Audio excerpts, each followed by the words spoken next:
Okay, then Ford gave us the green light.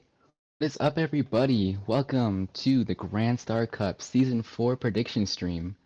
I'm joined here by my homie xWill, Hello. and we'll just get right into it, starting off with Division 7. Division 7. All right, the first team in Division 7 that we're going to start off with today is Southwest.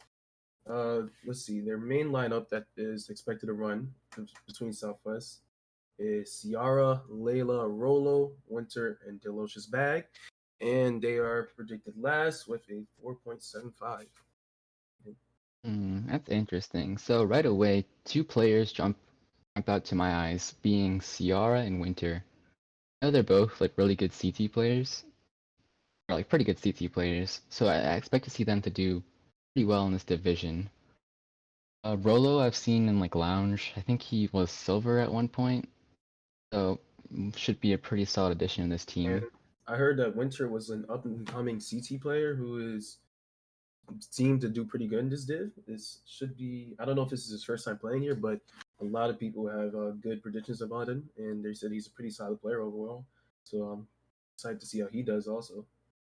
Sure, Um, I believe they hit CT Gold and CT Class B, so congratulations.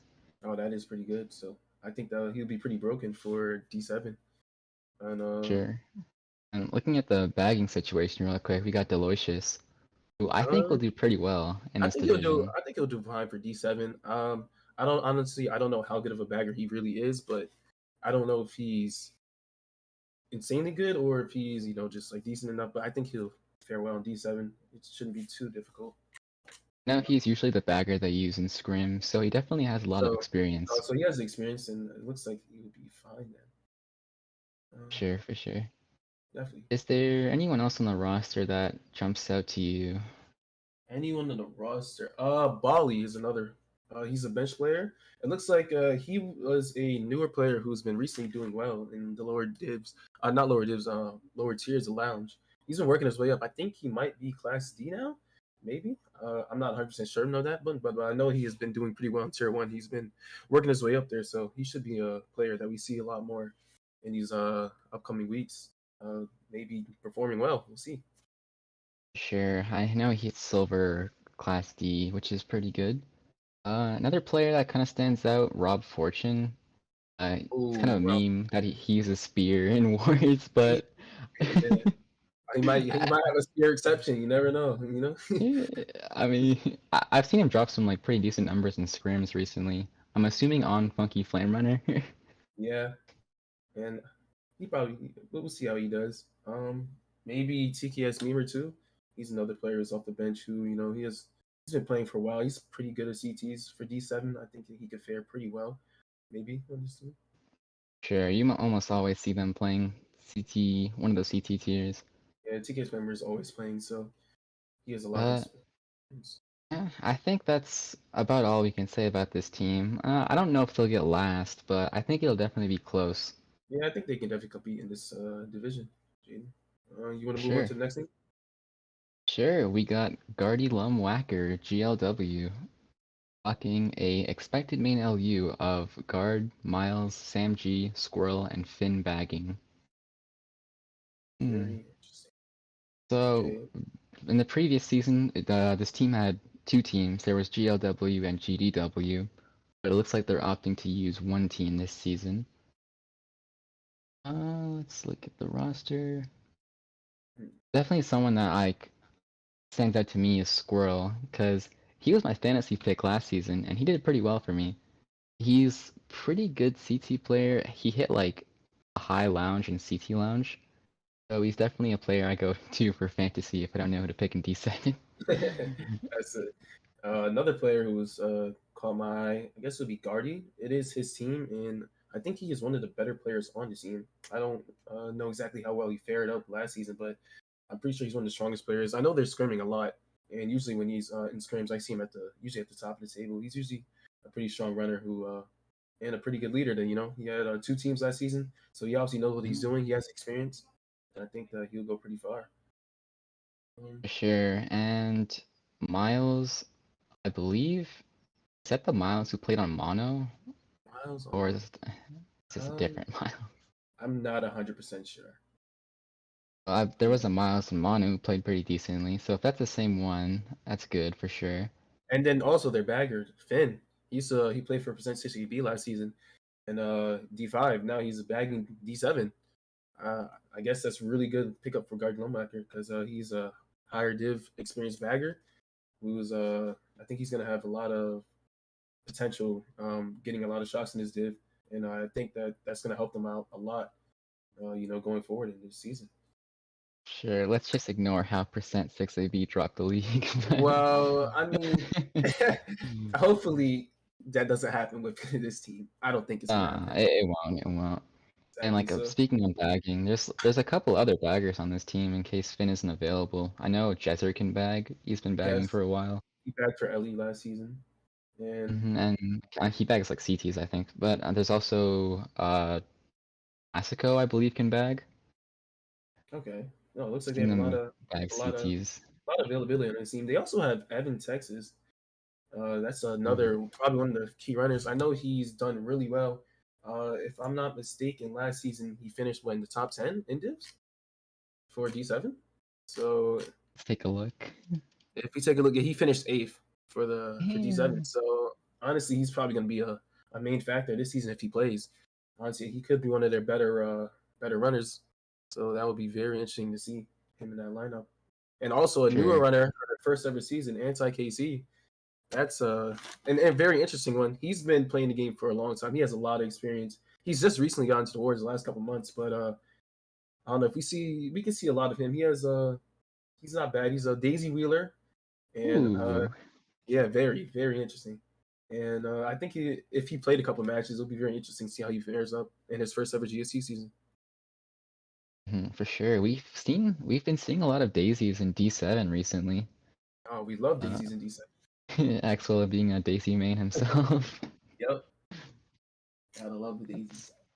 Always good to see. So I think that's about it we can say about this team. Again, I feel like it'll be really close. I don't know if definitely a low floor for this team. Yeah, honestly, I like where they're placed right now. Their lineups is pretty good, but they're not like insane. I feel like they'll fare well in D7. We'll see how they do for the season. Sure, they could totally make playoffs. Definitely. But that we And get into the next team, Hell City. I believe that's type. I No, is guess it Helicity. Hella City? Helicity, I'm pretty sure. Okay. Mhm. Okay, Helicity with their expected lineup of Dubsbill, Kronos, Mushy, Vestoga, and Arufa. That is a pretty strong team. They are predicted with a 3.52. Being predicted, what is that? Fifth in the div? I'm sorry. That is Or second? fourth. Oh, fourth. My bad. No worries. Definitely the player that almost everyone is talking about here is going to be Dubsville, right? Yeah, Because of course. He's the only guy that everyone is picking first in D7 for their fantasy. Dubzo, he's just expected to just tear up this div. It's expected. What is he? He's like Class B in lounge. He's a lot of experience. He's honestly just the best player in this div, if I've had to say so. And I really think that he's going to be, if he plays 10 out of 10, this could be really bad for the other teams in D7. I think he's just going to dominate. sure, we could potentially see the second coming of Leo in D7 here. Oh man, I don't want that again. You know how that went the first time, Jaden. Oh Mm, man. yeah, he went second in UX's fantasy, I believe. So high expectations for Dubsville here. Very high expectations. I also know that there's another Daisy man in D7. Gotta love that Kronos. I know that he joined the team. He's pretty good. I know that he performs well in scrims that I've seen, and I think that he will be a pretty strong player to help out this team as well with Dubsville. Who else? Sure. We've seen Vestoga's been a name we've seen in this community for a while now. Oh, It depends. I'm not sure if they're going to be calling or not. That's one of their concerns about this player. But if they are, pretty solid addition then. oh yeah, I forgot. Soga does like to play without call. Hmm. And one thing I do want to mention though, the bagger Arufa. I've played against Arufa once, and they're pretty good. Like they can make all the strats pretty quickly. Oh really? I think yeah, they might just be one of like definitely top two best baggers in this div, I would say. Oh nice. Also, I believe they're Japanese, which could help with lag and stuff, but it could also be hard to schedule with them.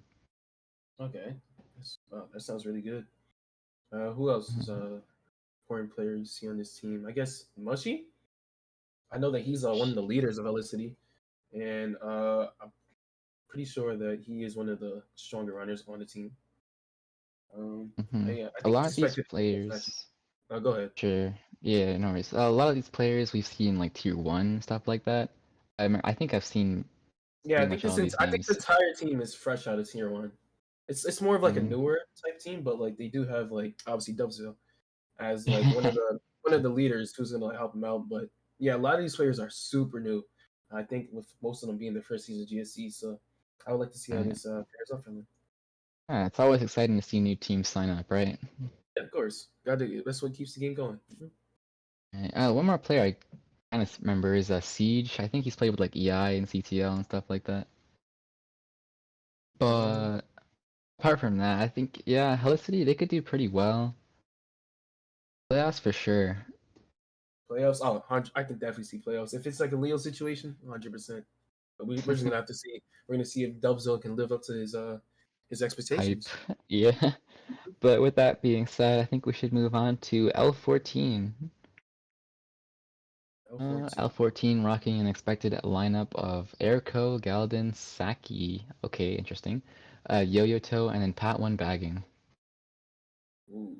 Well, for this L14 lineup, we're gonna go straight to the player who performed really well last season, who everyone has high expectations for, which is Yoyoto. Hmm. He's one of their better players. He finished fourth last season in a D7, and I really think that he's going to be their catalyst for this upcoming season as one of the better players. There's For also sure. Saki. Saki, he played for KFC, I know, last season, and what they were D16. He has a lot of experience there. Um, Sure, the time zones would work with that one, but if Saki can play, that'd be huge. yeah, it Uh, would be. we do also see Galden, player who I've seen scrim with teams like LA before, so he definitely has some experience. Uh, Erico, I've heard that if Pat One isn't available, Erico will be forced to bag, which could definitely suck. Yeah, I mean, like I like Erico's a good Enko bagger. running. I like him Yeah, running more though. I think he's a better runner than Bagger, to be honest. I think he might has say a like lot of that running. He's run on the battery. well, yeah. Hopefully Pat One can stay in his team this season.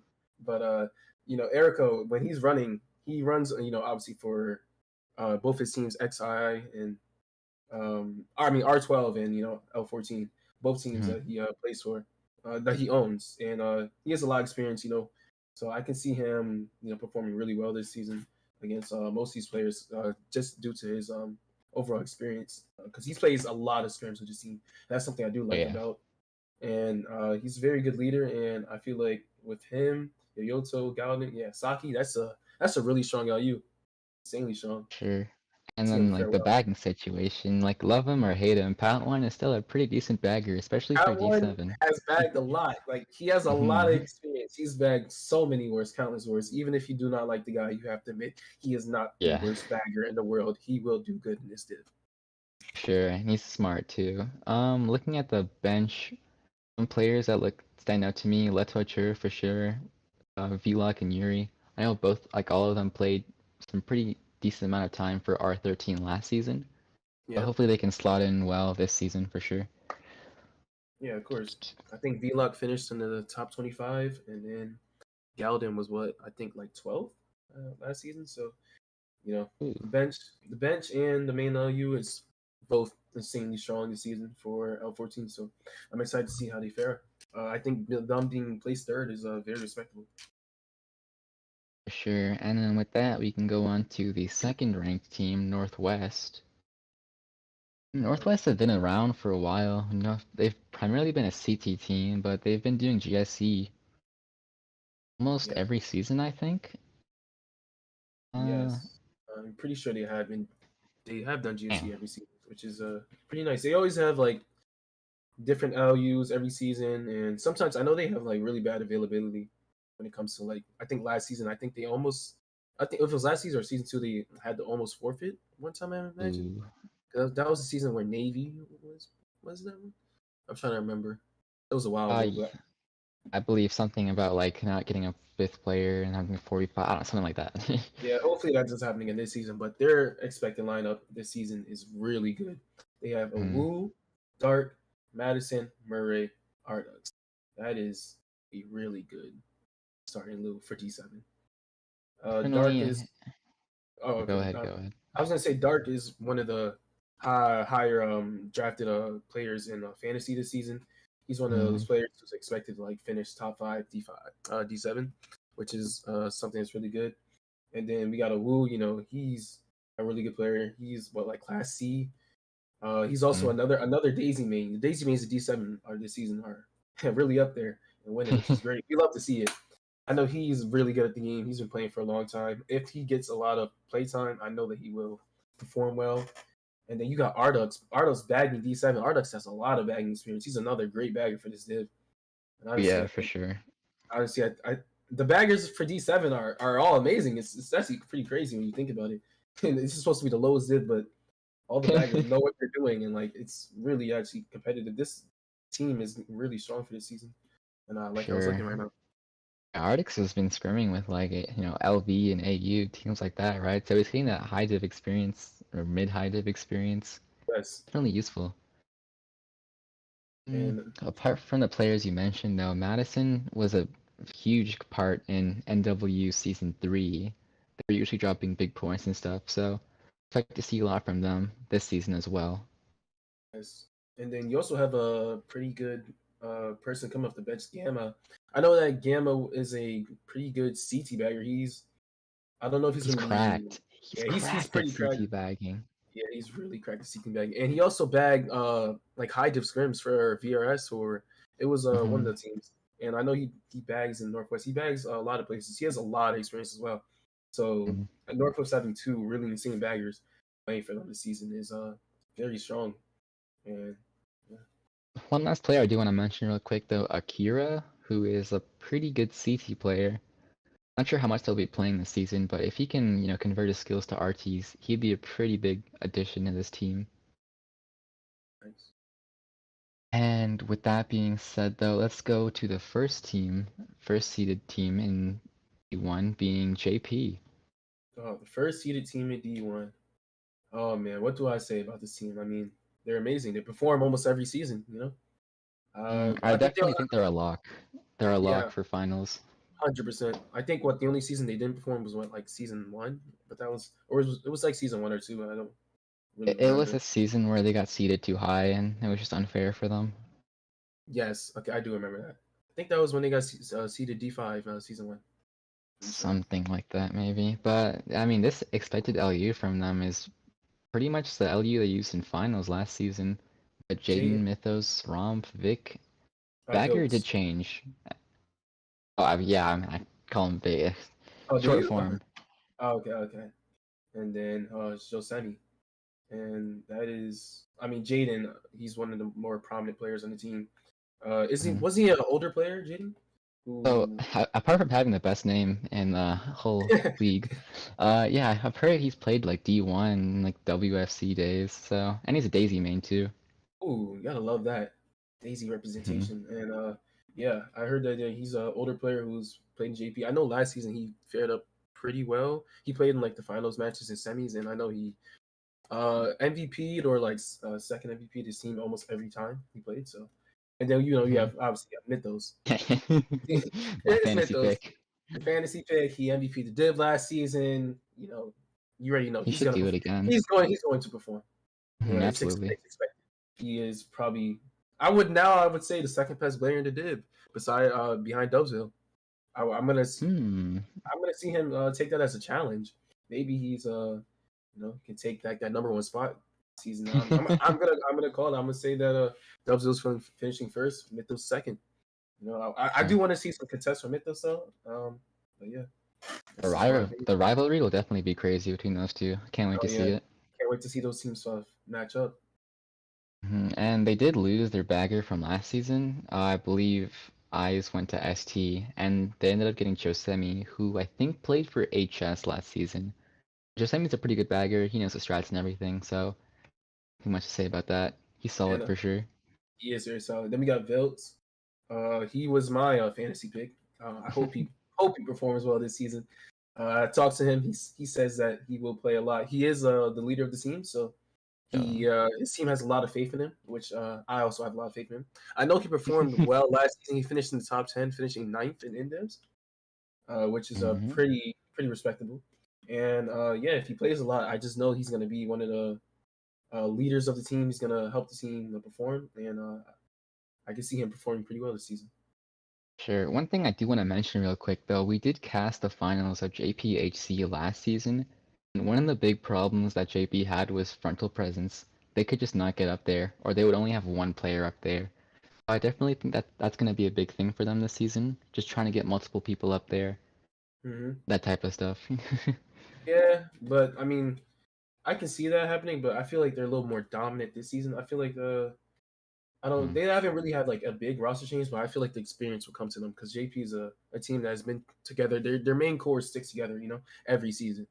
I feel sure, like for sure. that experience is going to bring them to a higher level than every other team in this div. Because a lot of these teams in this div are new, like Helicity, you Hmm, know, and I feel like that having that experience over certain teams is really going to guarantee their success in this div. sure. And with that being said, I think we'll wrap up Division 7 here. Who do you got for your MVP prediction? MVP prediction. Well, Jaden, I did say it, so I guess I have to stick to it. I did say xWill was going to finish first overall in this div. Honestly, Interesting. yeah. What about you, Jaden? I'd probably go with Mythos. I feel like he'll Mythos? be dominant again this season, especially with an arguably, I don't know if I want to say this, but arguably weaker D7 compared to last season. Hmm. Okay, I Uh, can I can I can understand that. I can see that. we'll definitely see how it shakes up this season. 100%. And with that being said, I think we'll move on to the next division, Division 6. The transition is clean, holy Oh wow. So this is a very interesting decision. Huh. Okay, D6. I guess we'll just start things right away off with Euler's identity. Okay. Okay. This is a Viewers CT team. Like a lot of pretty much all these players are CT players. Expected lineup of Michael H, Pandaman, Sardine, Tektrox, and Smoo. Hmm. Huh. Oh, okay. I do want to mention real quick. So, this team, US Identity, and the team right before it, Contingency Orange, were originally seeded in D7, but because of concerns about these teams being too overpowered, they got moved up to D6. Which, thank God, because this team would destroy D7. Oh, this team wouldn't even be fair in D7. You have players like Mm. Tech Trucks, arguably their best player in the team. You have Mm. Panda Man, a very strong CT and RT runner. You have who else? Sardine. Sardine. Yes, he's a very strong runner as well. Honestly, that team in D7 would have been a little too overpowered, but good thing they did get moved up. But they did get seeded last in D6, which is debatable. I feel like their LU is strong. They are all CT mains, so I mean, it makes sense. But I feel like in the RTs, that most of these players they do have the experience. They played lounge a lot. They're decently Mm. ranked in lounge as well. So I feel like they'll Sure. fare well. And they have a lot of variety too. Like Michael H has been around for this with this group of people for a while. He has the chemistry for sure. 100%. Dawn is an interesting player because they played in like CTD1. Like they're a really good CT player. But I've heard that they won't play too much this season, which kind of sucks. Okay. You got And then players what? like You also have players Amanda. like Spock coming off the bench. He's pretty well known. He's pretty good around. He's played a lot for a while, and I The feel like face of this team, I'm pretty sure. is he the face? I think Yeah. so. I think he's the guy who made this clan. Oh, okay. Well, yeah. Face the team, the leader. I think he's doing pretty well. But yeah, Yeah. like you mentioned, Spock, Amanda, CT players, they'll do solid. I don't know if they go last, but they'll definitely, They'll definitely compete. contend for They'll sure, for compete. sure. I don't playoffs. I can. Maybe as a fourth seed potentially, but I don't know. There's a lot of good teams in D6 this There's a lot of good season, teams this season. It's gonna be really hard for them, but good luck to them. for sure. And then with that being said, let's move on to Contingency Orange. TY Uh, Orange. Fire. CY taking the AP route, making 3 teams this season. Wow, Congrats. 3 teams. That is very I know. impressive. Insane, actually. Gonna be Okay. seeing an expected lineup of Arvin, Kitty, excuse me, Leon, Sugar, and Striker bagging. Then let's go straight to the prominent player on this team, Munching Kitty in D6. How are you feeling about that one, Jaden? Well, when everyone picks this player for fantasy, you know they're good. Of course, of course. They'll definitely Honestly, do well. he's gonna do really well. Mhm. Do you say a little broken for D6, Jaden? I mean, we've seen Kit play in D6 like way back in season 1 with NW, right? That's season one, though. And for true, yeah, and that NW team was way too busted for D6, but Mm-hmm. I mean, it's been some time. I think they'll definitely like be top 5 in divs in D6 for sure. Yeah, I agree with that. 100%. Uh, Who else? We have Arvin. He bagged D1 Daisy last season. Now running in let's D7. go. Bagger Revolution. Bagging's Bagger been Rebel. boring. Bagging is indeed getting boring, so all the baggers are now turning to running. And honestly, he's not the worst runner. He's solid for sure. Is he like Class D? In lounge? I've I'm not seen him 100%. scrim. He scrims like with a lot of lower div teams, and he puts up some good numbers for them. Does he? He Okay. won't do bad for sure. I mean, he has a lot of high tier like call experience. From listening to the Oh, for comms. So, sure. yeah, he can definitely be like an in-team in-game leader for this team because he has one of the more prominent players who has experience on this team. So I like that. Sure. And then like speaking of baggers who became runners, Leon NL. Oh yeah, Leon. Who did he play for again? He played But for he S1. bagged a while. He bagged a while ago for like IF2, I Ah yeah. believe. Okay. And I then remember that. last season he ran with Easy, I believe. Yes, he did run with Easy in D5, which is pretty good. I know he didn't perform extremely well in D5, but he performed decently enough. So for him to go for D5, D7, running D7 now, I feel like that is very good for this team because he also has a good amount. Oh, D6, sorry. He also has a good amount of experience under his belt. Playing for bagging for higher div teams. He also has a higher div comm experience. So I'm gonna see how that fares with this team. But their starting LU, I really do like. I don't think it's the strongest in the div at all. But Mm-hmm. I mean, honestly, like if uh, there's a reason they got moved up, right? Let's just say yeah, that. yeah, you say that.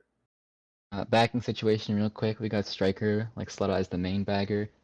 Striker's been bagging for a while. Oh, and they Uh, they also got Little coming off the bench. I didn't even notice that. ooh, Little's a pretty good player. He doesn't play as much, and when he does, he usually plays lounge.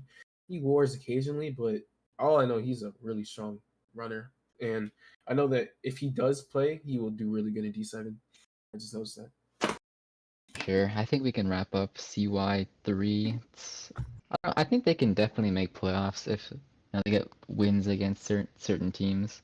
Yeah, they'll definitely compete. Playoffs is going to be hard though, because this div is indeed stacked this season. Sure. And then up next we got Team Ceres. Hope I'm pronouncing that right. Hmm. Let me see. Okay, They teams. have an Oh, expected main LU of Luca, Germany, Nicholas, Nairo, Swag, and Merrick bagging. What's um, interesting is that we've seen this team play. Ceres and AU played the first match of D6 earlier today. It was an 8-2 GSC win for AU. Let me look at that table real quick. Scored. honestly, so series lost someone. AU. Oh, they used Matthew Austin this season. That's fair. Yes, sir. We'll We'll talk talk about about him him later. later. Yeah. But I think what the player who stands out to me on this team is Nicholas. I know he's a really strong T tier. He has a couple Yeah. fast times. Online, I know that he's pretty fast. He played for AU before. I can talk He a bit was about that. yeah. You can talk So about that. Nicholas and Swag played in AU for season 1, and they were pretty big pieces. Like those two, yeah, like I said, huge pieces in our like success that season. We did lose in semifinals, but like the only reason we were there was because of those two, right? Mm-hmm. They're definitely really good for this division. Oh wow, Let's see. that's That's really good, and I think they're both expected to play a lot of matches. So they ran D5 season one, and now they're running D6 this season. They're definitely two strong, capable, confident runners. You also have Luca Jur. I know he played with UZ prior. He has also a lot of experience in this. I feel like he's gonna play very well. I think this is his team, and yeah, I think uh, I've seen him play on this team called BY before. I Luca. don't know much about it. Hmm, Maybe some of these players I've seen a team called BY. Again, I don't know too much about that team, so I could be wrong, but they do have no, experience for sure. definitely. And But then I think there's one other player who like stands out to me is Charisma. I know he's a fairly well player. He does pretty well in Lounge. That's what I know him from. Uh, hmm, I don't really know about his war experience, but from Lounge, I know that he's a pretty strong runner. So I think that'll fare well from him. I don't know if he'll be main on you or coming off the bench, but I'm pretty sure that he's Class A right now. He's oh wow, damn. yeah, he's Class A. I know him from he plays Tier 5 4. He's a pretty strong runner. So honestly, with him being on that lineup too, it can be really scary. He might be one of the best players on the team. Speaking of, but yeah, Sure. I do want to quickly mention Nairo. I've seen some people pick him for fantasy. I think. Pretty sure I saw someone pick Nairo. They could do pretty well. And Merrick as a bagger is pretty solid. I played against him earlier today, and he made all the strats pretty well. Just a little hiccup on MT, but other than that, pretty good for this division. nice. All right, I think With it's time to move on to the next scene. Next scene we got Hell's Kitchen (HK), and with oh, them, we got Luminescence next. weapon. Oh, is it? Oh, Yeah, my the bad. doc says that, but Oh yeah, on yeah. screen it's Okay, okay, Luminescence. my bad. We're No, going. you're good. We're gonna skip HK for now. Going back to later. Luminescence, which is the team that's predicted next. My apologies. We have This is disrespectful, bro. this is Luminescence finished disrespectful. Yes, first. national finish. Was it? First, yeah, they got first. Yeah. Okay, you're right. I forgot about that. Okay, yeah, because they lost in the semis to AU. Yes, but they Yeah. did finish first in the entire day. This is a really good team, but their expected lineup is Deacon, Mike, Spirit, Oos, and Landon. That is their expected main IU. And right off the back, Mike, Oh, Mike's Pakistan. cracked. Yeah, Cracked. he's insanely good for this div. There's just not much to be said. He's one of the better players in this div. If he plays a He lot of matches, they will win. That's he just gonna happen. MVP'd last season, just a note. Yeah. So honestly, them being placed this low to win the div is actually kind of crazy to me. But it's fine. It's fine. We also have another player, Deacon. He just recently joined this season. Deacon, who played for Mate last season. Really Was it strong Nate runner. I'm pretty sure. percent 6 AV? Oh, I don't oh, remember. it was one or two. It was either he went from Mate to percent 60B to I now think LA. it was percent. Okay, well, regardless, he's on this team now, and he's definitely a good addition. Yeah, of course. He's one of the better additions to the team they picked up. They lost Monty, but That's they tough. replaced him with Deacon, which I feel like is a fair trade. You know, LE super strong team. I see them scream. They stream pretty strong teams. They win, and then like I said last season, they finished first in the entire div. They played most of these teams already in this div, and they performed well. So honestly, For sure. I do like want to mention Yusk real quick though. He's got that dog in him, you know what I'm saying? got that dog in him. Yes, Oos, I'm telling you, when Oos sits on the field, when he's playing at his peak, he is a monster. It's just, Mhm. it's literally like the catalyst of the team. Like without Oos, this team wouldn't be able to function. I'm telling you, he is Actually, what keeps Ali running. he's just that such a like a good presence to have in call too. Definitely the most Literally, useful player on this team. he's a leader. His voice overpowers the call because he's a leader. He's just a really good addition to the team. And without them, So then, real quick, I just want to mention Landon as a bagger. Definitely one of the better baggers in this divs. He's been on that bag and grind recently. he has been. He's been improving rapidly too, which is really good. He's been getting Very. coached. He's been getting coached by a lot of good baggers too. So I feel like he will perform really well in this season. And I know the Ali has a player who's recently came back from hibernation. Nubbly, that's a new addition. He's been worn with them a lot recently. and he's expected to play a good amount of matches. Also, Utopia, another player who's come out of hibernation. So Ellie's making big moves this season. Just know that Utopia is going to act as their sub bagger this season. And let's just say this team has gotten. They went from scary to scarier, essentially. Sure. I think they'll do pretty well this season, especially in makes playoffs. Mm-hmm. And with that being said, I think we'll just move on to the next team, Hell's Kitchen. Now we'll move on to Hell's Kitchen. I'll let you take the reins on this team. All right, Hell's Kitchen. The expected lineup is supposed to be Fizzy, Rock Dude, Snoopy, Zill DMB, and Dino. Okay, let's start off with Fizzy Spaghetti. Was expected the MVP to did last season. He didn't do that, but he came close. I don't know where exactly he finished. Probably finished the top 10. He is basically their main player right now. Finishes 10 for 10. Hell's Kitchen, they also had 2 rosters last season, combined into one. Rock Dude and Zill and DMV, they were both players who decided to stay with the team, and basically they were HK1, and now they're HK1 and 2 sides combined, which makes HK a pretty decent team now. Definitely better than stronger than HK2 was stronger than last season. Snoopy also is running this season instead of bagging, which is really nice to see because Snoopy was a really good bagger and now he's becoming a really good runner and he's going to prove himself this season. So I'm going to like to see that.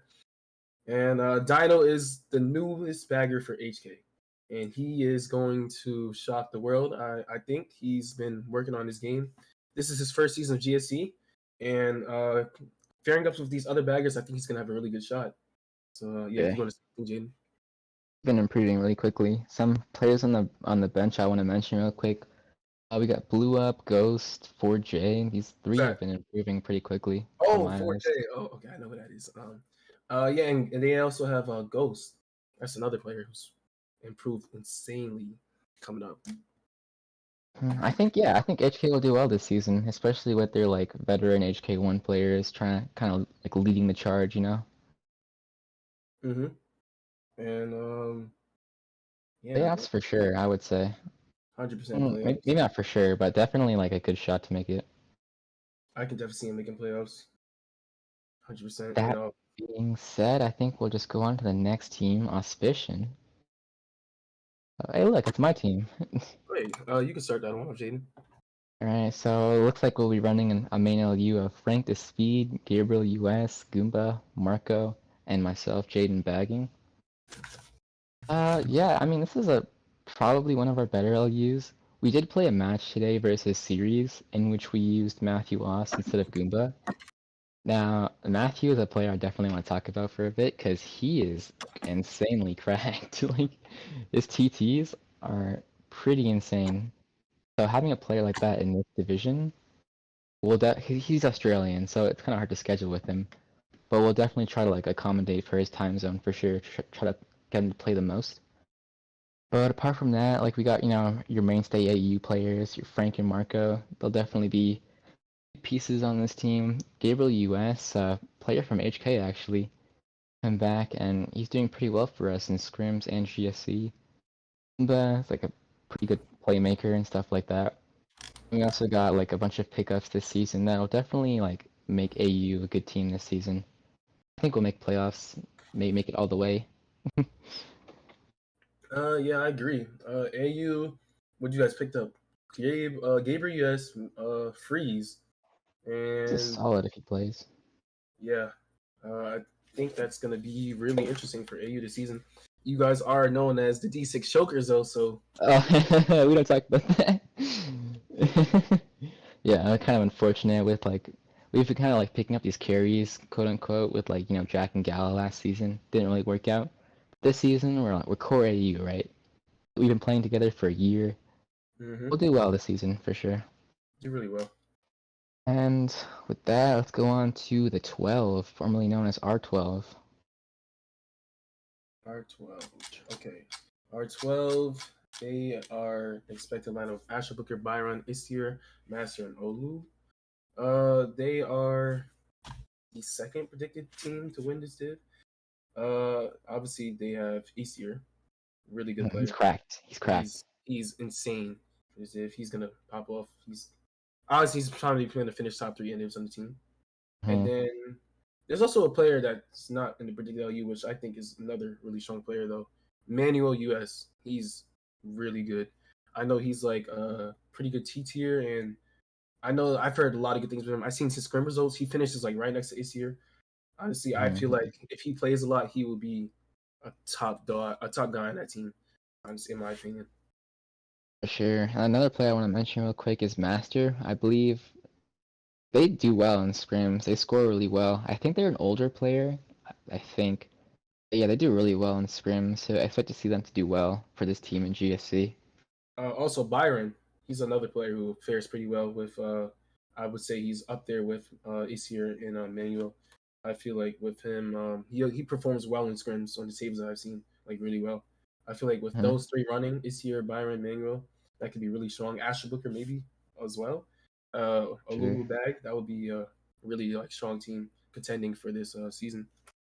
I do want to mention this team is really active. Like you see this team scrimming like pretty much every day. Almost every day, this team is it's amazing.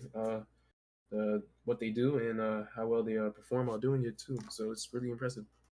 Sure. Second, they predicted second, like to finish second in the div. How do you feel about that? Second in the div, that is pretty okay. I can respect it, but there's a lot Mhm. of competition this season. Like Mhm. honestly, I could see Ellie being higher than maybe AU two as well.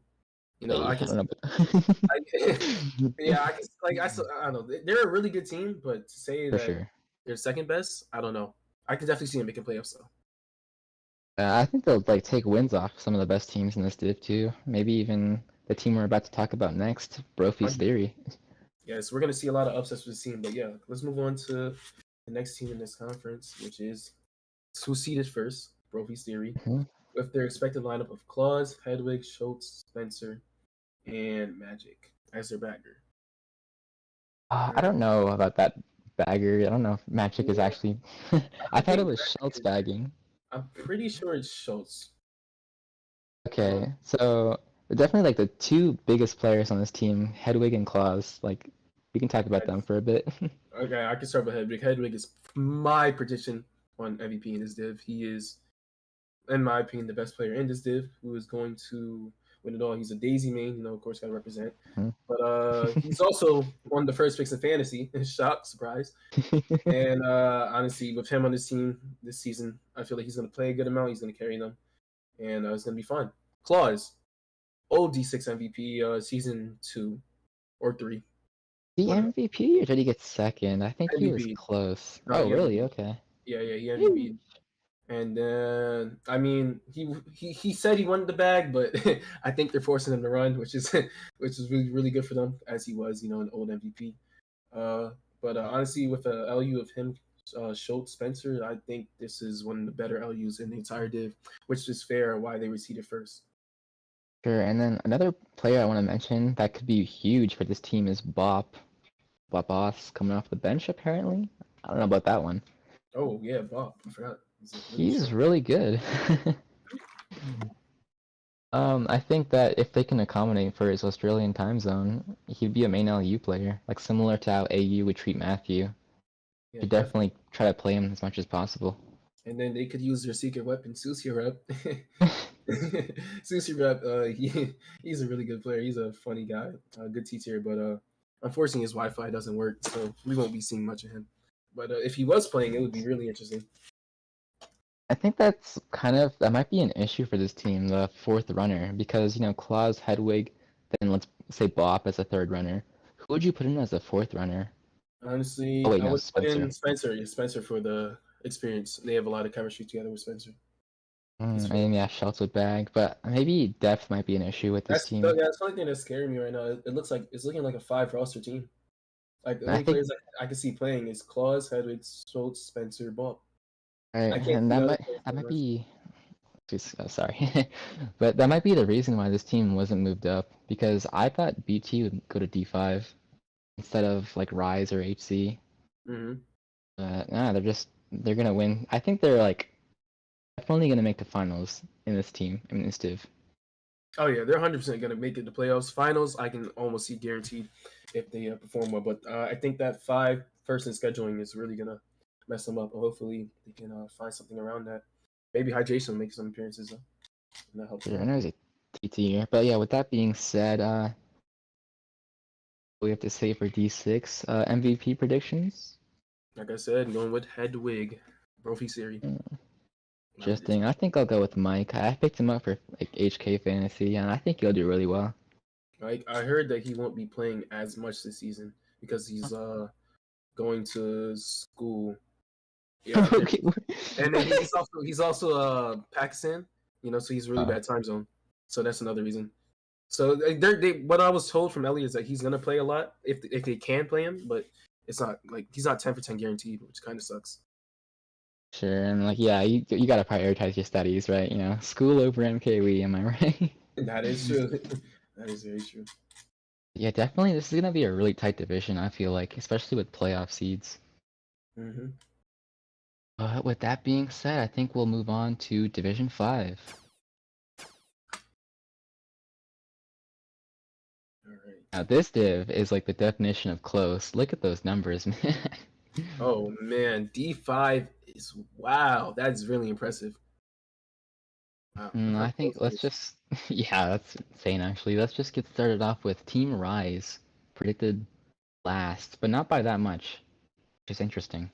All right, Team Rise with their respective lineup of Judge, Navy, Twingie, ZYR, and Boge. That is their respective LU. Um, well, let's just first start off with today.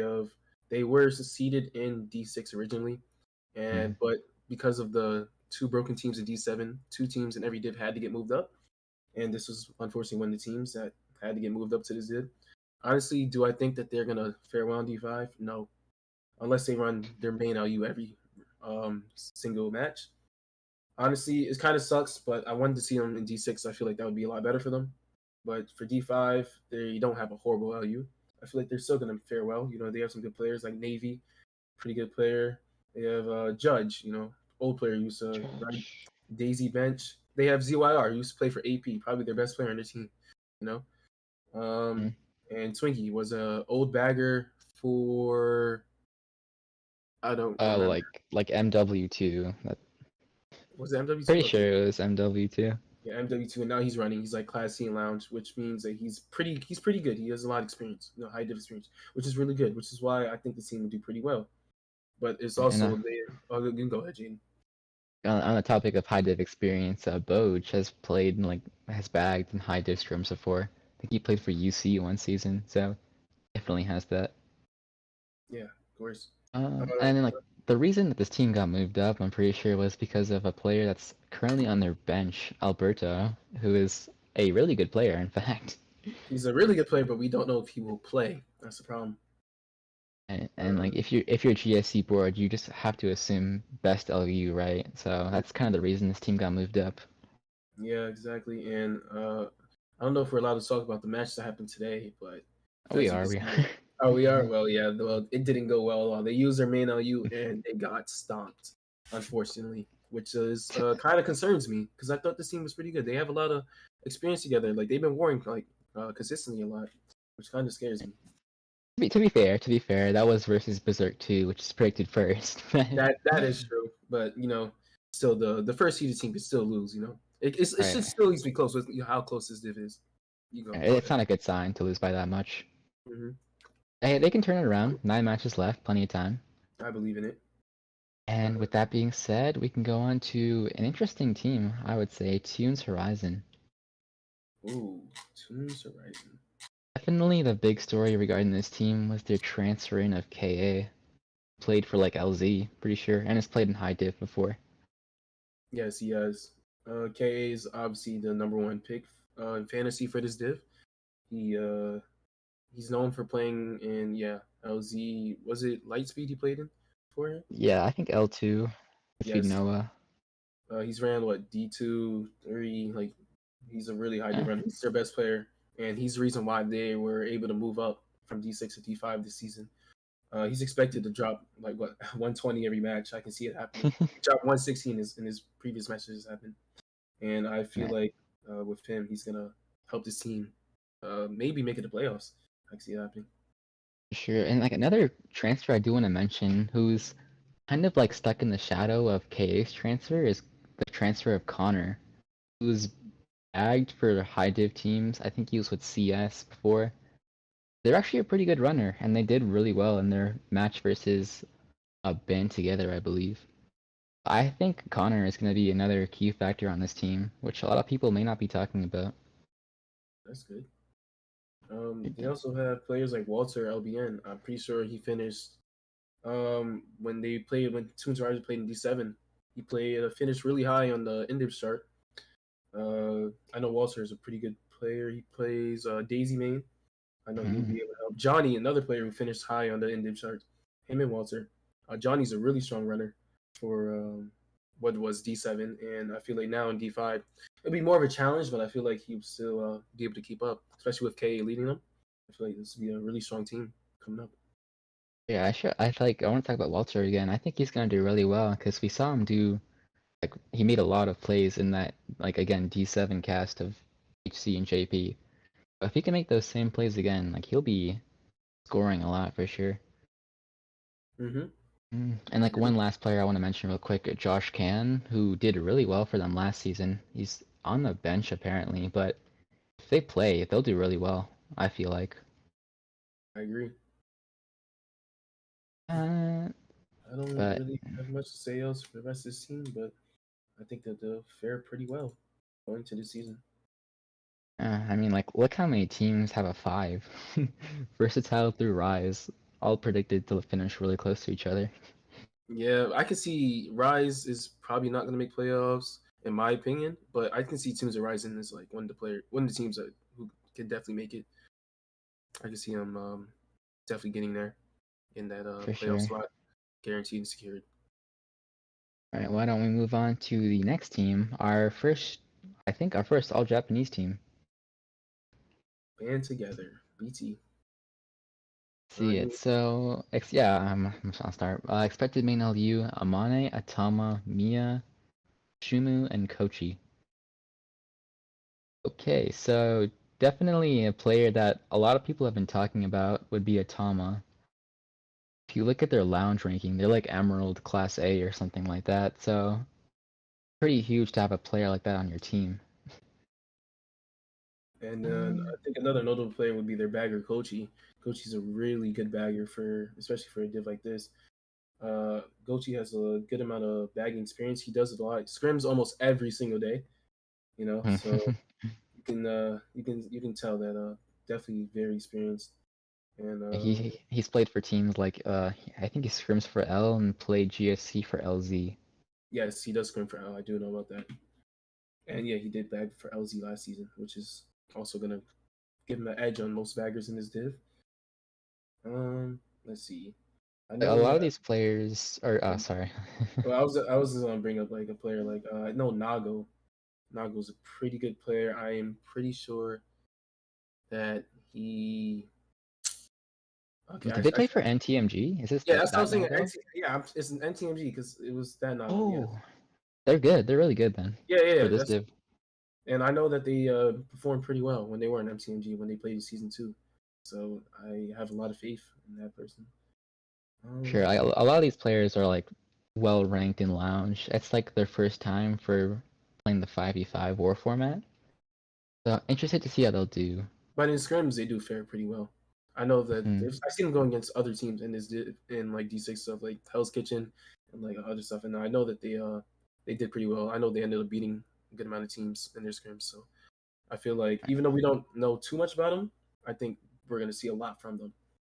Sure, and I've heard rumors that they're gonna try to change the LU around a lot so that everyone gets playing time, which is Oh, pretty that's nice to really hear nice. Yeah, actually. that's good. Yeah. A lot of teams don't do that, so it's really, really good. Nice. Wow, with that being said, let's go on to the next team, Versatile. Current D6 champions work their way into D5. They will be rocking expected main LU of Cookie, Jesus, Ozue Spart, sorry, and Waluigi slated as the main bagger. Interesting. That is interesting. So yeah, this team has a lot of history. Like their turnaround is crazy. Like in season 2, they went winless, like 0-10. Yeah, 0-10. In season 3, they end up winning the div, which is hmm the most shocking thing ever. And now we're back to, are they gonna win it? Are they not? How are they gonna fare with this new team? Because they made a huge roster team this season. They lost most of their players. Like I know they lost Joey, they lost Miles. Some of their more notable players. And now, but they Right. picked up two players who used to play on EXO, Spartan Cookie, who are now on their main LU, and we're gonna see how they fare up this season. I've heard like Spart may have some availability issues, so you may not see him play that much. hmm Yeah, definitely like the loss of Joey is I think gonna be their biggest loss because he was a really good player for this team. Yeah, I feel like he was one of their like leaders who helped them like really get to their victory path last season, which is gonna be Hmm very interesting to see what's gonna happen now with this fairly new team. I know that Sick is a bagger who usually bags for their scrims and like other teams and stuff. So I don't know if Waluigi is exactly bagging for the team because they also have Lana, I believe, can yeah, also bag. Lana, and then yeah. Oh, they don't have CJPD anymore. Okay, that's what I was looking for. Apparently Yeah, not. Seek is an older player. I think he was playing like way back with like JJ and teams like that. Yeah, But he he's an looks like older player for sure. he made his return, and he's been scrimming fairly often, and he's been doing pretty well in these scrims. So honestly, I can see him being a pretty prominent player on the scene. For sure. And like a Cookie, a lot of people picked him for fantasy. It's like to see him to do well. And then yeah, of course, and another player, Jose. He's one of the better players on the team. Played for was it EX? Oh, Wait, who are we talking about? Jose. My bad. I don't remember. Didn't he play for VS last season? No. Last year, I'm talking about the before, like his prior. Oh, What maybe was yeah, EXO I then. think it was I'm EXO, not. right? If I'm not mistaken. Mhm. I don't remember. I just I, know I he can't played remember for honestly. he played for a higher div team, and now he moved to VS, a lower div team, and then he helped them win. So I feel like now that they moved up a div again, he's gonna help them win again. He was obviously a key player last season. He's gonna be a key player this season. That was my point. For sure. And then like one last player I do want to mention real quick is Lily UK, who usually scores really well for this team, especially last season when they played. Oh yeah, Lily UK usually makes like her once semis and finals appearance every season, and then but every time she does make her appearance, she does perform, which is something Mhm. that's really good about her.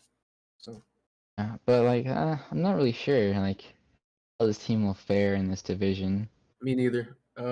Confidence wise, I would have them towards like the lower half of the div, but honestly, we just won't know until they play matches. So Right. And then now let's move on to the top half, like the supposed top half of D5, starting off with Faithless. FTS. that's It looks like the second coming of Mate Clan over here, with more or less the same players, except for, of course, Mate. Expected main LU of Big Raz, Jake, Lewis, Toddy, and Sky9. Hmm. This is a very Uh, interesting little. Hmm. so this basically is Mate Clan with two of Mate Clan's biggest players here being Big Raz and Toddy. Yes. Don't forget about Theodore. He's Is also a he pretty on good this team? player. Oh yeah, he is. Okay. Yeah, he was definitely a big part too. I Expect to think see a lot from them. let's talk about some of their biggest pickups. Lewis, that's a pretty big pickup. He was on BK, I want to BK. say. Yes, BK. I don't know if he was on the other team that they made VRS, but I know he was on BK. He's pretty good. I think he's Mhm. gonna one of their better runners for this season. I can see him expecting him to play a lot. They also picked up Sky9. They have Sky9 bagging, but I don't know if he's bagging this season. I think he's I running. don't think he's bagging. Yeah, I think he joined this team to run. Yeah, so I don't think we're gonna be seeing him bag at all. I think the bagger on this team would be Oh, Bling Elbling. probably. Yeah, that's what I was thinking. Ebling's bagged a lot for like his own team SP and then MI14, I believe. Team Yes. teams. So I can see Sky9 running an LU. Maybe the LU would be Big Raz, Sky9, Lewis, Toddy, instead for Jake as like their main LU. But Jake is a solid player. He's played with He like is. MI14 stuff like that, so He he's is. definitely putting in the work. 100%. But, But honestly, I don't know how well it'll do. It's kind of like VS for me, where I'm not really sure where it'll finish. yeah, me neither. So we're gonna see. I don't know. This team's they're a wild card. They're really strong Hmm runners on the team, but we just got to see how they perform.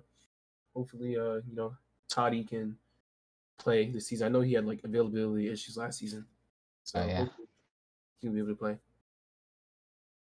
That being said, let's move on to the second CY team, Contingency Black. Heck is CY? Oh, CYHD. Okay, same thing. Expected main LU from them is going to be Alpha, Liu Cam, Setsumi, Bob, and Caden bagging. Oh man, what do I even start with this team? This is CY's second team, Hmm. and then we can obviously start about the two notable players on this team that you see already: Alpha, KC, and then Setsumi. Obviously, Setsumi, player who played for AP last season, uh, very strong runner. Daisy main, really, really good. Predicted to Hmm. finish high in his div, right? And then Alpha KC, another very strong runner who almost MVP'd D5 last season. Lost to, your boy, but he came close. He came close. And it was really interesting. He's obviously a really strong player too. He's played with like D1 TTs, Oh yeah. insanely strong for this div. So it's going to be very scary to see what he does as well. If you want to go ahead, Jaden. For like on the topic of CT players, Wob did really well for SOS this season in GSC CTs. So if he can like convert that knowledge from CTs to RTs, he'll do really well. Luke can, he's been in CY for like a really long time, I think. I don't know too much about them, but I do like they scrim like a decent amount, so hopefully they can do well in GSC this season. I know that they Mm-hmm. also picked up Krusty Krab, which is another pretty good player for this div. He's a GSC board. He plays in tier 5 a lot, as I know of. Scrim wise, I haven't seen him play many scrims, but I know with him and Setsumi's their chemistry is probably gonna be really good. And I could see him running a pretty strong LU this season. That could be pretty scary for D5. Sure, and one more player I want to mention real quick. Cynical is definitely going to be a big part of this team. Yes, He's been like with CUI for a while, and MK boards man. But yeah, I think he'll do really well this season with this team. I agree. With that though, why don't we move on to EZ? Team Easy. No Team name, Easy. just Easy. Okay.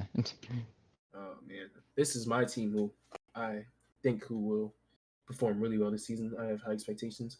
With their expected LU of Blue Sharp, Hints, Kato, Suni, and Timmy. Okay, well, speaking of easy, we have some. This is basically a notable CT team of probably some of the best CT players in the game. Some notable players on his team are Hints. He is But yeah. expected to do really well this season. He's picked up in fantasy by almost everyone as well. Going first round almost every time. He's gonna perform. He was double class X, CT class X, RT class X, and D5. Yeah, really impressive. He's gonna perform this season. I just know it. You also have Mm. players like Suni. Oh man, is that another double class X? If I'm not I mistaken. think he's just like CT, like a really high CT rank, like CT rank. Okay, I don't yeah, know then about RTs, it might but be like CTs for class A, sure. or something, but nonetheless, I think he was a grandmaster. Yeah, That's yeah, like, yeah. like come on, like even though it's not an RTs, he's not as good in RTs, but he's still gonna fare pretty well. He has the experience. And For then sure. you have players like Kato, another decent, pretty good player who ran in easy last season. Pretty strong. Was a key part to the team's success. He's gonna do well. You know. He was big in '07 too on CTGSC, which was in D2 of CTs. Yeah, you see, a very notable team right here. They have a lot of like strong players who know what they're doing. I feel like that experience is going to give them the edge over everyone else in this conference. For sure. Blue Sharp is another player who's also really good at CTs and has done pretty well, I think, in RT leagues as of late. But yeah, definitely like Hints is gonna be that player. Like every time someone was doing fantasy, You go to D5, it's either KA or hints. Literally, it's one or two. I mean, but it makes sense. It's for good reason. For sure, yeah, these really two really good players, and I think hints is gonna do really well here. Hmm. One more player I can mention real quick on the bench, May, who I think is well known as ELP. They can do pretty well on RTs, being a pretty good CT player. Yeah, I agree. The only problem with this team is that last season they had Alpha KC and they did lose their biggest, I would guess, say carry. And now that they lost him, like the people are trying to figure out if they would still fare well without him. Because this team, I think they like finished like in the middle of the conference last Mm. season. And I think so they even like though just missed out on playoffs. yeah, it was something like that, really close, but like so people, it's I can see why they're put second because like how close this conference is, and Mm. we can see we have to see if Hints the trade for Alpha KC for Hints is really like what is the difference maker between making playoffs this season. Sure, and like one thing I do want to mention real quick is like CT teams and GSC have notoriously not performed that well. We've seen teams like 8610 and RN who had high expectations but just could not perform. I think a lot of these RM players did perform. They performed in the midseason, did they make and playoffs? I then can't remember. I don't remember. Oh, I think yeah, they did. They did make playoffs. It was remember they started off the season very dominantly in season two. I think they went like 7-0, and then it was like 6-0. It was like 6-0, right? And then they lost every match after that. Yeah, so it was like actually crazy. Yeah, yeah, it was really I funny. But they still made playoffs, but then they lost in semis. So yeah, Oh, okay. I yes. remember. But yeah, hopefully like this easy team can do better than that for sure. Hmm. I have faith. And yeah, with that being said, let's take a look at the last team in D5 here, Berserk 2. I think is going to be a very interesting team here with a main LU of Fiona, Locke, Marin, RU2, and Xenon bagging. Hmm. Something I'm just like off the bat worried about is they signed with the bare minimum amount of players, 8 players, which could be concerning for like scheduling, Yeah, so that especially being a Japanese team, right? concerns me a little bit, but I think they'll be fine. They do They're scrim good. active. Yeah, Yeah, like Um, you wanna definitely like go ahead? Go ahead. okay, so like RU2 is definitely one player who a lot of people are talking about. They did really well in the match versus Rise, I believe. Yeah, I think he dropped what like 130. Jeez, let's Yeah, go. it's really good. They, they played with BB71, I believe, last season, but I don't remember how much they actually played. Yeah, they'll definitely be a solid player, as evidenced from the match we just saw. Mhm. Another solid player who's been like really doing super well recently is Fiona. Fiona has been like performing in scrims, lounge, everything. It's been really impressive to see the come up of Fiona. Because if you would have asked me this like a month ago, I would have been like, "Who is Fiona?" But like, I think that person's really been make an impact this GSC season as one of the better players on the team, in my opinion. For sure. And like another player, Marin, who is a pretty good CT player. Wonder how he'll fare on RTs this season. Mm, Ponyo, yeah.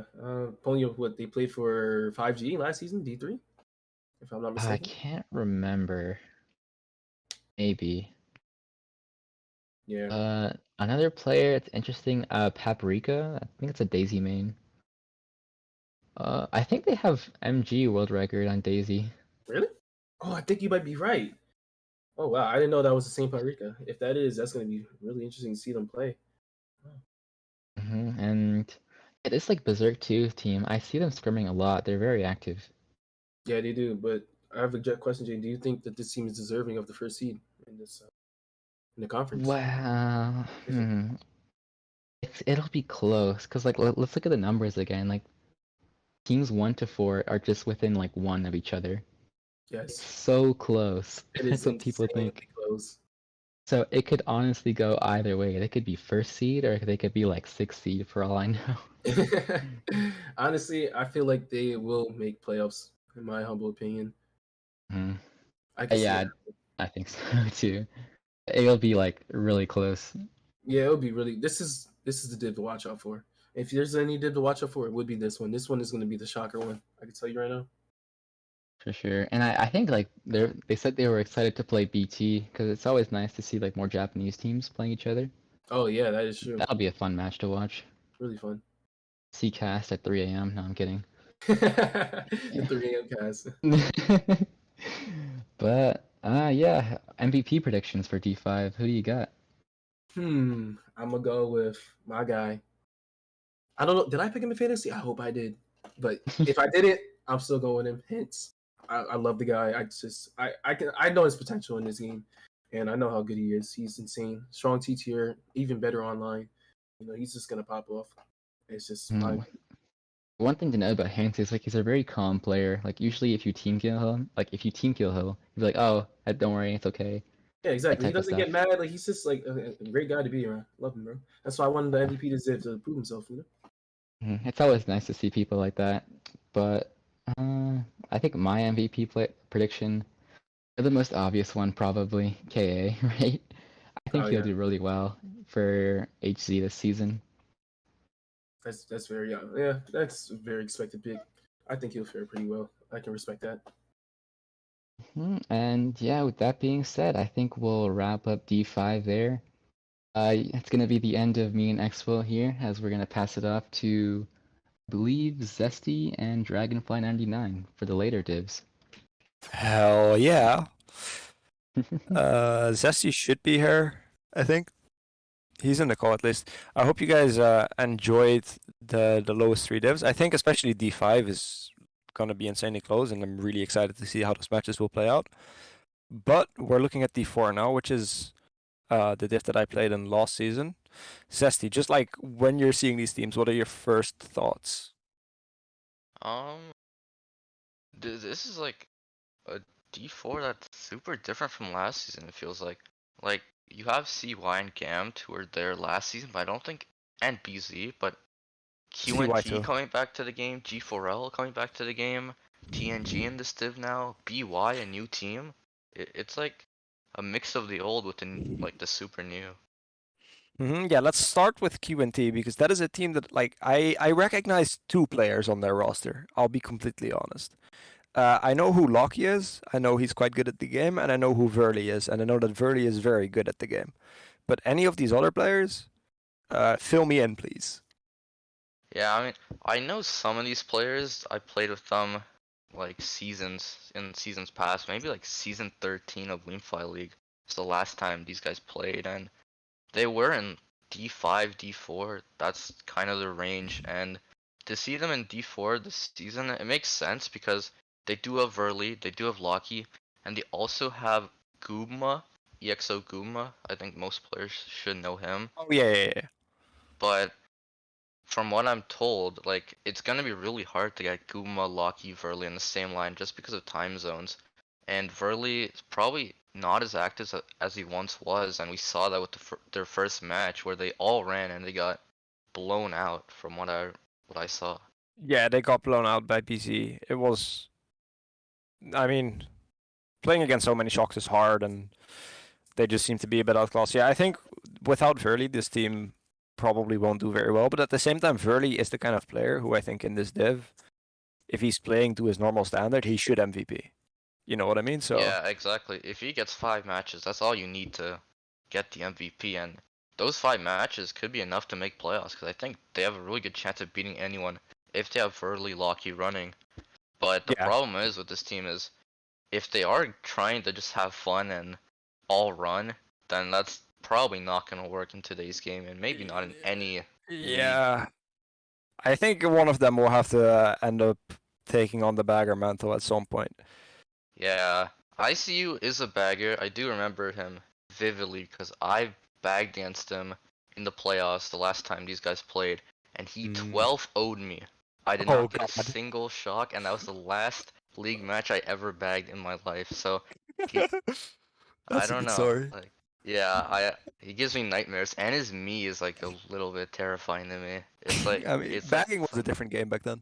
Yeah, but he like outclassed me. But I don't know how active he is. I don't know if he played that first match. He might have just ran. I guess it's just a team that's trying to have fun. The table. Let me pull up the table. QNT. They did end up winning one of the GPs actually, which is Really? surprising. Yeah, Wow. he ran. He scored 65. He played. Yeah, well, I think people are right here putting them in last because it's just not a team most people know, and the players are pretty washed. They'll be the first ones to say that. And I guess there is a case for them to be in D5, but with players like Verly, Locky, and Gumo, you just can't take the chance. But Yeah, no. Like if you put them in D5 and Verly, Locky, and Goomba play every match, then yeah, then we yeah. got a problem. But I think we're spot on putting these guys in last. But yeah, the player to watch out for is gonna be Verly. I don't know. I don't know how well Locky's gonna play in an all run. I don't know how anyone's gonna play in an all run, really. I hope no one will play in all run. I hope that Yeah, they realize this match was not it and they stop doing it. yeah, uh, yeah. I Nothing think much to say. I think it's really cool to see an all team like that come back though. Like these Yeah, guys were it's playing great. before I picked up the game even. Yeah, Like that's why a lot of players don't know who these people are, but these guys were a threat. They were like a mid-div threat. They had great players, and it's pretty much the same roster. what I heard from Rahul as well is that they used to post like insane memes under all the post match Yes, threads. yes. Their I tables were insane. I hope we get to see that again. Yeah, me too. Like they had this one table, it's like I don't know, like some wingdings table. Like you couldn't understand anything on it. But that's just the type of people these guys are. Just gonna have fun. Hopefully, they'll have fun even with results like the one they just had. All right, moving on, we have the other team predicted to finish. Well, there's another team even. One of the first French team of the div, who also don't have a pretty very high average prediction score. Um, I think the standout players here are probably Jordan FR and Shura, right? Yeah, for sure.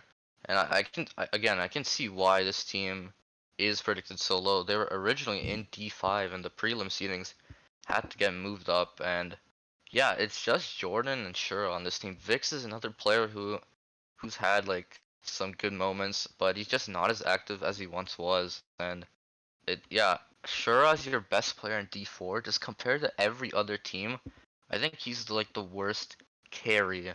I think I can say that pretty confidently. Yeah, I think I think a trend we'll see in a lot of these teams is that they do really all have like one or two standout players. I think we saw that in D5 too. We have Fiona on Berserk, the Atama on Band Together, KA, Hins, and I Yeah, think that trend very much continues in this div. yeah, and Uh, I just don't know how, like, I don't know if Shura's played in a league match. I don't remember. Maybe with MV, one of the MV teams, but he wasn't that good. I do remember Shura did play in MV2. We were playing fantasy that season, and I think his first match, he scored unbelievably low, like 45. oh, I So, remember that. Yeah. yeah, so nobody picked it. I don't think many players picked him this season, but he's gonna have to carry this team if they want to have any sort of chance. All right. Then the other team that got moved up are the Nice Guys. They won D5 last season. They're in D4 now. Um, and I think this is actually a pretty well-rounded team altogether. Um, Yeah, I I think agree. Kale stands out, but I think you could like plug any of these, what is it, 11, 12 players in, 12 players, and like the lineup will be decent, which I think is a pretty big plus in a division like this. Yeah, I'm actually surprised to see these guys group with G-Fro and QNT instead of the other teams here. I actually think this team has a good chance of at least contending for playoffs. The predictions don't really stand for that, but Chaos is someone who's getting quick, like fast, or he's a fast player and he's getting good really quick. I could see this guy having like a swig type come up because he's unbelievable for D4 and people don't seem to realize that. I think Mhm. he could have a chance to be top 10 in this, maybe top 5 in this. He got 92 in his first match, which is honestly low. I think he could do way better. And even the other players in this team, like Ray's getting really good. Risk and Dino have always been great runners. And then you also have Kaiser, who can bag if they make it to playoffs. He can be like one of the best baggers in this division. Yeah, I think TNG had a pretty rough first match, but we'll when we talk about BY, we'll see why that is. I think. Yeah, exactly. Spoiler alert. I think BY is very good. I think their prediction is Yeah. correct. All right. CY is the team that made finals, got second in D4 last season. They made some small roster changes. They lost Dermo. They got Henry for it, and they added KT, I think, and Clover, I think, is another big one. And So, Monty. oh yeah, and yeah, right, and Monty. I think their main, like their expected main lineup is probably like Dan, Henry, Clover, Clyde, and probably Charmander bagging still. Yeah. I don't know what to say about this team because you get rid of Dermo, who I think adding Henry, I think most people will agree Henry's a better runner than Dermo, but Dermo can add like that leadership and just like the experience that Henry probably doesn't have running wise, Mm-hmm. and that shot calling ability. And I woke up today and I was shocked by the result. They got absolutely decimated by BZ. BZ, like when we get to them, I could not believe it. Dan, I have him MVPing this division, and he only scored 73. So maybe that's like a little bit concerning, to be honest. Mm-hmm. Yeah, I think. Well, BC is next, so we might as well just talk about them. In the two tables from BC that I have seen, there is one name that has really stood out to me, and that is the name of Hakim. Yeah, I did not expect him to play at all this season, and he played the first match out of the two, or he played in one of them and didn't play the second one, right? He played both. He scored 133 against CY, and then against QNT he got 103. Oh, wow. I mean, I did not expect him to play. I still expected this team to do good, but I expected Shiv to be that carry. He was, I think, top 3 in this behind Stripe and Dan, who are the best players in the entire league last season in terms of total points. They were top 2. Mm-hmm. So I was expecting Shiv to be that guy, but if Hakim plays, then that 3.72 rating they could be second seed, even first seed with Hakim, Shiv. Yeah, If Matt plays, that's another great yeah. player. Bench is quite good as well, I think. Yeah. They But have a. I was expecting Shiv, Gisco, Shark, and like Cobra. I did not expect Hakim or Mhm. Matt or Pench to play at all this season. But if they do, Is that's a huge boost. is Hakim like an older player? Yeah, Hakim. I think Hakim used to main Rosa. I don't know if he still mains Rosa, but he's a really, really, really good player. The best player in Okay, this div probably at his like peak. that was big. Then our Spanish team, Shadow team, no King Acme this time around. A bit more of a Latin American look, I think, for the team as a whole, with Gabo on the team, Brody on the team, and also Angel on the team, Ayanami.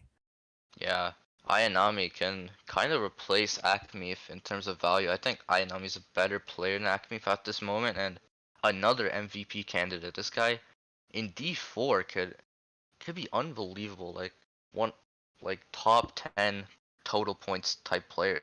I think this guy, if he was on Pure, they wouldn't have been challenged by any team. I think he's that good. He would be like Pure's best player, second best player, and he's playing in D4, so I'm excited Yeah, to see what he can do. yeah. I came off a match against Pure like just before this, and like we lost.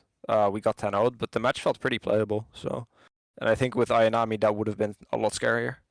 Yeah, I really rate this guy highly, and for D, I don't know how he can lead a team. That's my worry because, I mean, I guess you're gonna have players like Agar and Broly who can call the shots and lead the team well.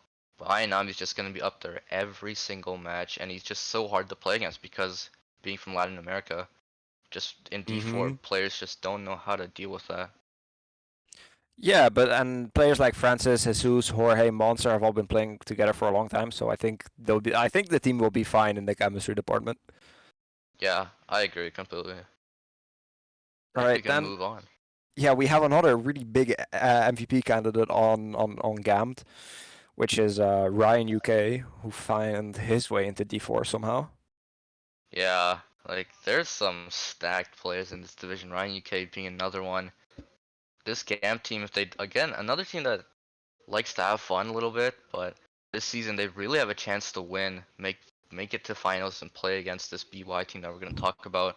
Like Ryan UK, Mark, Luna, and any fourth runner, probably Arvo as that fourth runner. That is so strong. For sure.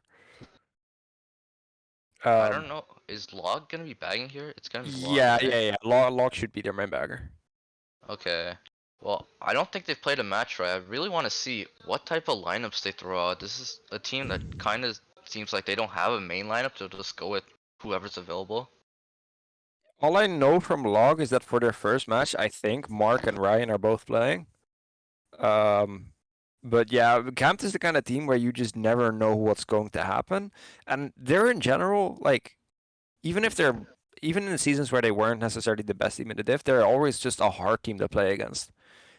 Yeah, I think without Ryan, this team would have been like predicted way lower. But Mhm. this team always shows up. Like Arvo, Luna, Mark are players that people don't really talk about, but they could all put up like triple hundreds and stuff like that. They're really good players, but Yeah. they're not as active. Last season, I had the embarrassing thing happen where they were going to all run against us, so we kind of like relaxed going into the match. And if you relax against this team, you will lose. And we did Yeah, lose, and we lost yeah. badly. This team once upon a time was in D1, so like these players know what they're doing. Arvo was a part of that, Mark was a part of that. A lot of the players were a part of that team. So yeah, these guys, they're not active as some of the other teams, but they know how to play. And with a player like Ryan UK, who you'll expect to see every week, they'll be a threat. All right. Elephant in the room. How many matches will BY lose in the regular season? Yeah, that's the questions everyone's asking. I can't see it being more than 3. Probably 2 is more. Like if they lose more than 2, I'd be surprised. But it depends on the lineups. We saw a lineup of I think it was Declan, Jack, Nuke, and Spade. So they didn't even play Fire and Zilla, and they still like a dominant performance against TNG. This team is, I mean, they cannot not make the playoffs. Yeah, if something goes wrong in this team, that would maybe be the biggest surprise in the 4 GSC seasons we've had. Um, like, I'm gonna be real. Like, I put in my request for MY13 to get moved up a div. I was expecting us to get denied and for them to move them BY up. Yeah, it's their best lineup could easily play in D3, but they didn't request a qualifier. We just let it go. If they play lineups like Declan, Jack, Spade, and like Nuke, I think this team can be beat. I think Fire and Zilla not being as active gives other teams a chance, and I think one point to talk about that can make that's a little bit of a weakness is the bagging slot. I don't know how well suited up Todd is against some of these other baggers. He played with Monolith in the bottom div last season, has been making his way up the ranks, but that could be an exploit or somewhere I to think target. worst case, they could also send Spade back if it turns out to be a real issue. Yeah, but just from the scrims these guys do, I see like Meritrack plays here a lot, Spade plays here a lot, Nuke and Jack are probably gonna honestly play like 8 or 9 of the week, so not a lot of time for players like Fire and Zilla to get into this team. Obviously, if they're available, they're gonna play, but I don't. That's the one problem with this team. Their main lineup is probably not gonna be the expected lineup or the lineup they're gonna throw out. Yes, but I still think that like the lineup they put up versus TNG, they beat TNG by 88 points. Yeah, Like that yeah. is still a very scary lineup, and whenever like if they really need to for an important match, they can just like bring out their main lineup, and I think any team in this div is going to have a really hard time beating that lineup. Yeah, I think Declan and Nuke will play every match, and if that's the case, they're gonna win like 8 or 9 matches minimum. Yes, that's my thoughts on this as well. We've talked about a bunch of like high profile players and MVP candidates, but the money question then becomes who will actually MVP this div? Yeah, I'm highest on Ayanami honestly. Ayanami, I drafted Dan in one of my fantasy drafts. I think Dan is super good. I'm not as high as on Brian UK as a lot of other people. I've seen him play in the higher divs, not have that much success. Obviously, D4 is a completely different story, and he's the best player on this team. He can control how the team plays, but I'm gonna go with Ayanami here. I think I'm actually gonna say Hakim. I Oh think I've seen yeah, enough in these yeah. 2 matches I think Hakim, because I also think like something you need to consider when going for MVP, and this for when talking about MVP, and this sounds really dumb, is that a really good player on a worse team will score more points than a really good player on a good team. Yeah, yeah, for sure. As long as the team as a whole doesn't get completely destroyed, the fact that you don't have three teammates that are also like probably breaking 90 every match, or like always have a couple people breaking 90, it just means there's less points for you to get. Exactly, yeah. That Hakeem's a really good shot. I completely forgot. He only needs 3 more matches, and then he's probably secured the MVP with scores like that. That is not to say that BZ is a bad team, but I think most people would rate the rest of ST over the rest of BZ. Yeah, and I think we As both evidenced agree. also by the slight difference. Yeah, and I think we'll both agree that BY should win this division, and I'm gonna predict Yes. them too. Yeah. Yes. I Alright. think that's all for D4. We can move on. Yes, D3. Let's have a look. Yeah. 7.5, huh? I'm just wanna gonna lead ask us you, off? Zesty. I'm just gonna ask you, what do you think about MY13? I do agree with the people here. Yes, me too. Cormac and Kira, obviously great players. I think Cormac will have a really good season. Like, I think one thing that people don't understand is Cormac is probably gonna get top 10 in this year. I could see him like single-handedly taking this team at least to not last, maybe taking them above UX or AV. I'm pretty sure in one of the scrims, Cormac dropped 140 against us, something crazy. I've never seen him play that Sounds like well. something Cormac would do, yeah. Yeah, I really think this guy can at least take this team higher than 8th. But again, the rest of the team, I'm not too convinced. Kira today is not their best performance, so if I'm not gonna say it if that continues, but Yeah, yeah, Kira was yeah, not happy with her performance this match. I think Ice is a sick player, and if he gets into the rhythm a bit more, he's very scary. I've heard from basically everyone that's played against Ice is that driving just ahead of him is one of the scariest things they have had happen to him. yeah. I've seen some of the clips this guy has. It's kind of like a mystery how this guy isn't a better player. Like some of the tech he can pull off. Oh God, I feel that, yeah, yeah, and I say so. I think going into the season, we are mainly trying to learn a lot. We won D4 last season in a season that felt not super hard. Finals was hard, but the rest was okay. So we wanted to beat D3 this season and just kind of see how it feels and lose a lot of matches and hopefully learn a lot. And well, we played our first match, and we lost, but the match felt pretty playable. We also played against the team that's predicted second here, and I think one of the best teams in the div. So I am cautiously optimistic about how the season will end up for us. Yeah, after seeing that first match, I was impressed. I thought after what they did to AV, I was scared for my 13, and you guys put up a really good performance there. All right, speaking of AV, Mr. Ballin, this time in D3 with kind of a weird lineup, I think, for AV. Yeah, you always expect these guys to pull up to the season, but this time it's a pretty strange roster with Pascal. Malone was a last second pickup. And you also have Nikos, the Greek Nikos on this roster, who I don't think will play a lot, but he's just there just to make up the numbers. But yeah, that first match against Pure, if you don't know, they got decimated. Like I think they lost by 130. They lost by a lot of points. I'll pull it up. They got Nozzles to come out of retirement, which is pretty surprising. Yeah, AV already played 2 matches today. They lost by 134 against AV and against Pure, and then they lost to Melody by 40 points. Yeah, and I think that was because it was tied, but they got a -40 penalty and won by 5. Melody also has a -20, so without any penalties, Melody would have won by 20. Yeah. I think that first match, just the chemistry might not be there, but that second match, they played a pretty good match. I thought after that first match they might get steamrolled, but they came back. Ball and bagging might be the key. I think he was better than Rahul, I guess. And they need Malone and Pascal to really pick it up, and maybe Nash to get back to his old ways. Yeah, I mean Nashi dropped 100 versus Melody, and I think he's an old player, and I think maybe in D3 he finally has like a place to shine again.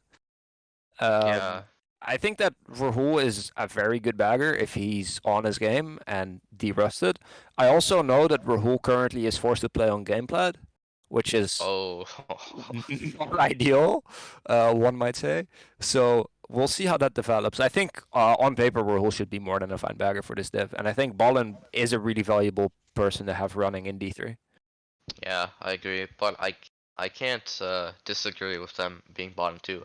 I actually can't disagree with these teams being bottom 3 as they move to UX, which is the Yeah. team I'm playing for this season. So I let me give my thoughts on UX. Yeah, Turn it go for around. it. You're good. I think that's common knowledge. I appreciate The it. rest of this team played pretty much in D5 last season. They did win D5 in HK. That's Swaz, that's xWill, that's Onyx, right? Yeah. I've also played a bunch of scrims against you guys. I've seen a bunch of scrims from you guys, and the scrims have been okay, I think, from your perspective. Better than our scrims in any case. Yeah, I think Um, one thing I will say is I think when it comes to like the grind, teams that are really grinding, people don't value that as much, but you saw TNG weren't they grind the game a lot, they play a lot, but people don't value that. I do think teams like TNG, when we get to LSU and us, we can do better than what people expect. But yeah, the one mhm. glaring issue is nobody on this team, apart from myself, has played above D5 like ever. Pretty sure. So that's Mhm. the concern. Alex has. Alex UK has. Yeah, But right. Alex I UK. don't think they will play that much. So Yeah, and I think um, something happened with Schwarz's Wii yesterday. I don't even know if you can play the oh, game that's not good. anymore. I was about to say I think a big part of how UX will do comes in how well X will, and I think Silver and Swaz will adapt to being put in a higher dev. I think there's a pretty, or at least like between the top 6 teams, maybe top 5 teams in D3 and everyone below, there's a pretty clear gap. And once you cross that gap, you just start getting punished for mistakes in a way that I think a lot of players, especially coming from D5, just won't be used to. Um, Yeah, I agree. and I think if they do manage to get used to playing in an environment like that, they could honestly do okay. Yeah.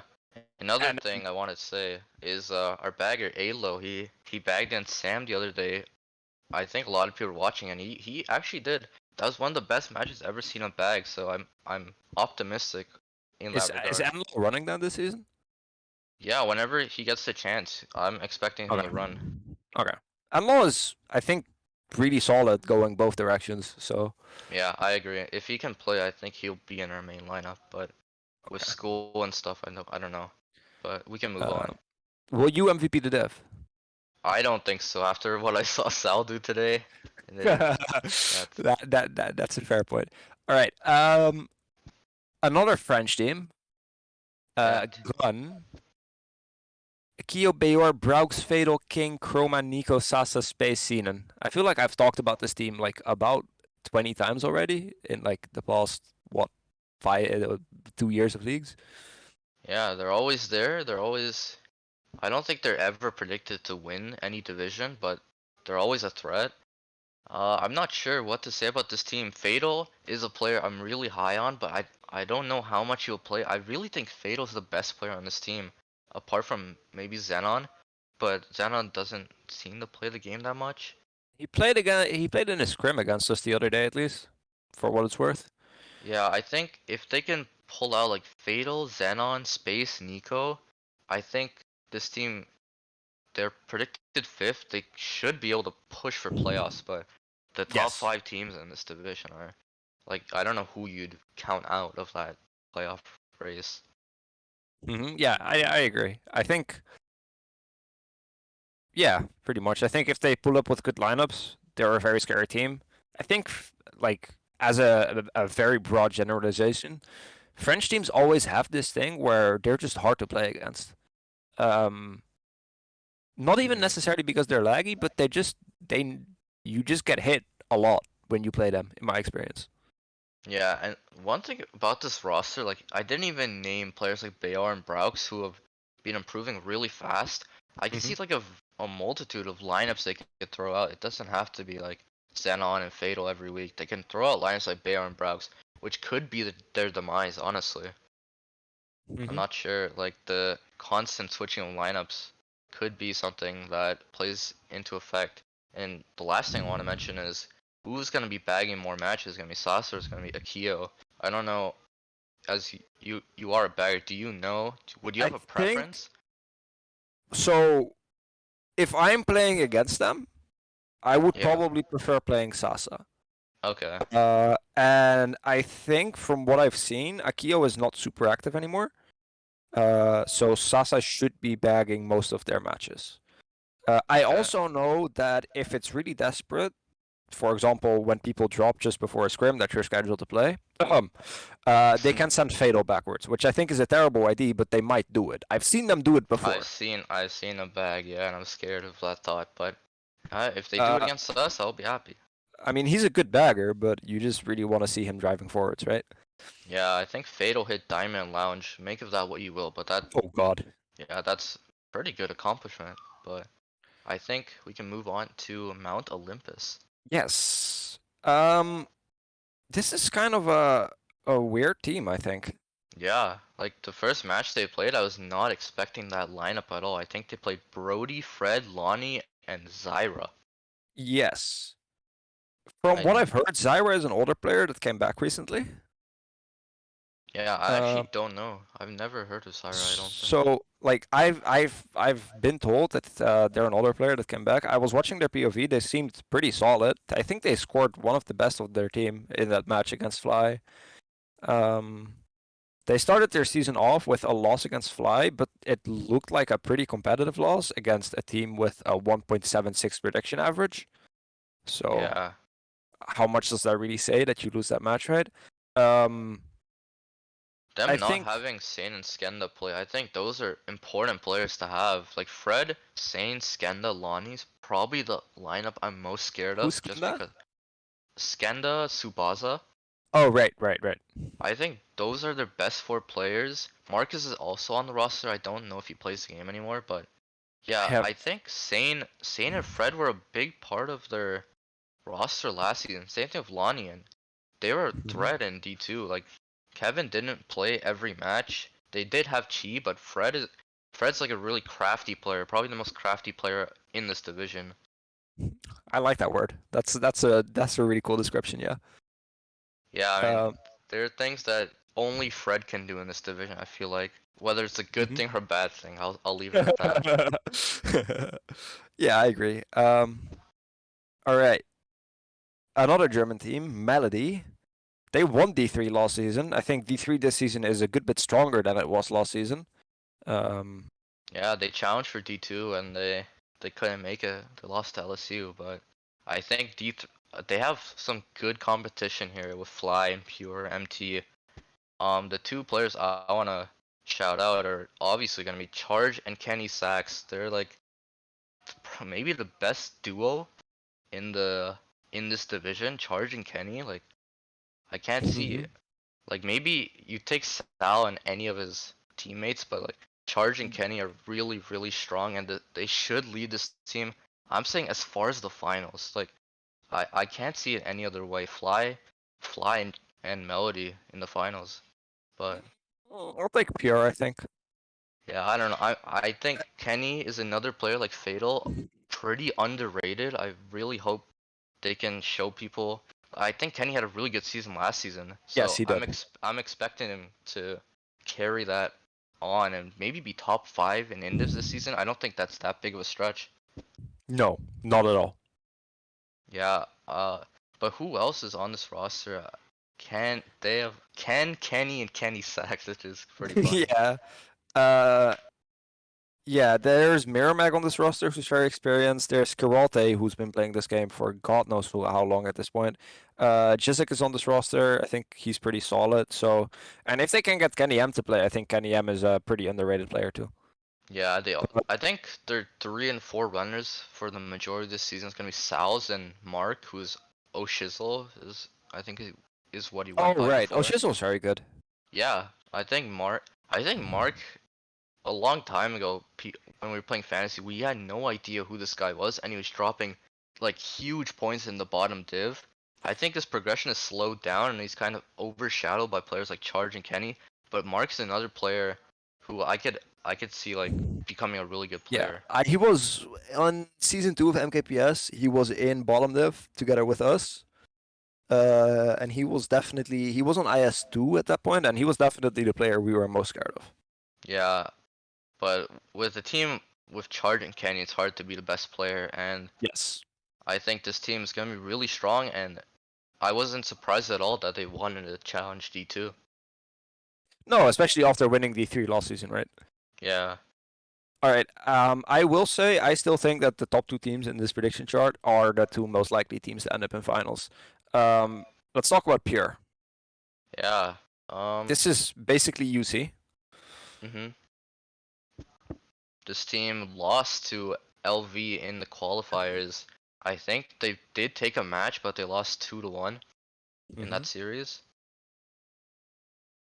I'm not sure, like the lineups here. I'm not sure what to expect. They have so many players that could play in this division. Obviously, like Alex is a player I don't know how much he's gonna play, but whenever he's available, I can't see him being benched for anyone else on this team. I think they have a really deep roster. Just looking at their roster, I Yeah. think outside of their 3 baggers, B-Boy, Mephisto, and OSF, I think any combination of 4 of their runners is very scary in this division. Yeah, I agree. I think their best, in my opinion, is gonna be Goober, Saki, maybe Yasu and Mio, because I don't know how much Zenoki's gonna play.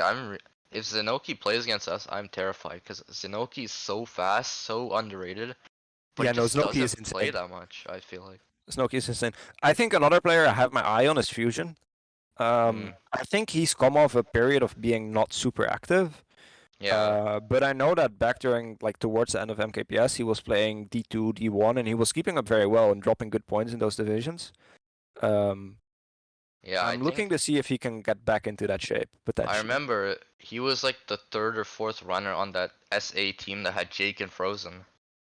Yeah, and I think he ended up on that team that had Susui as well. Yeah, That and team was called NON, I None. think. Right? Yeah. Now or never. So yeah, he's definitely one of their most experienced players in terms of playing in D1 recently. Same thing with Alex with Phantasmagoria, but yeah, players like ZN and Sky and Storm, they haven't been in T1 in a while or ever. So I do expect players like Fusion and Goober to get some valuable time on this team.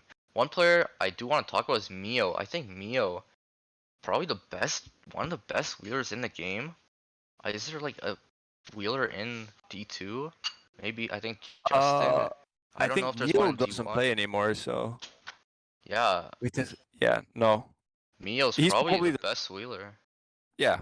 and he scored like what 107. I think he could be their carry this season.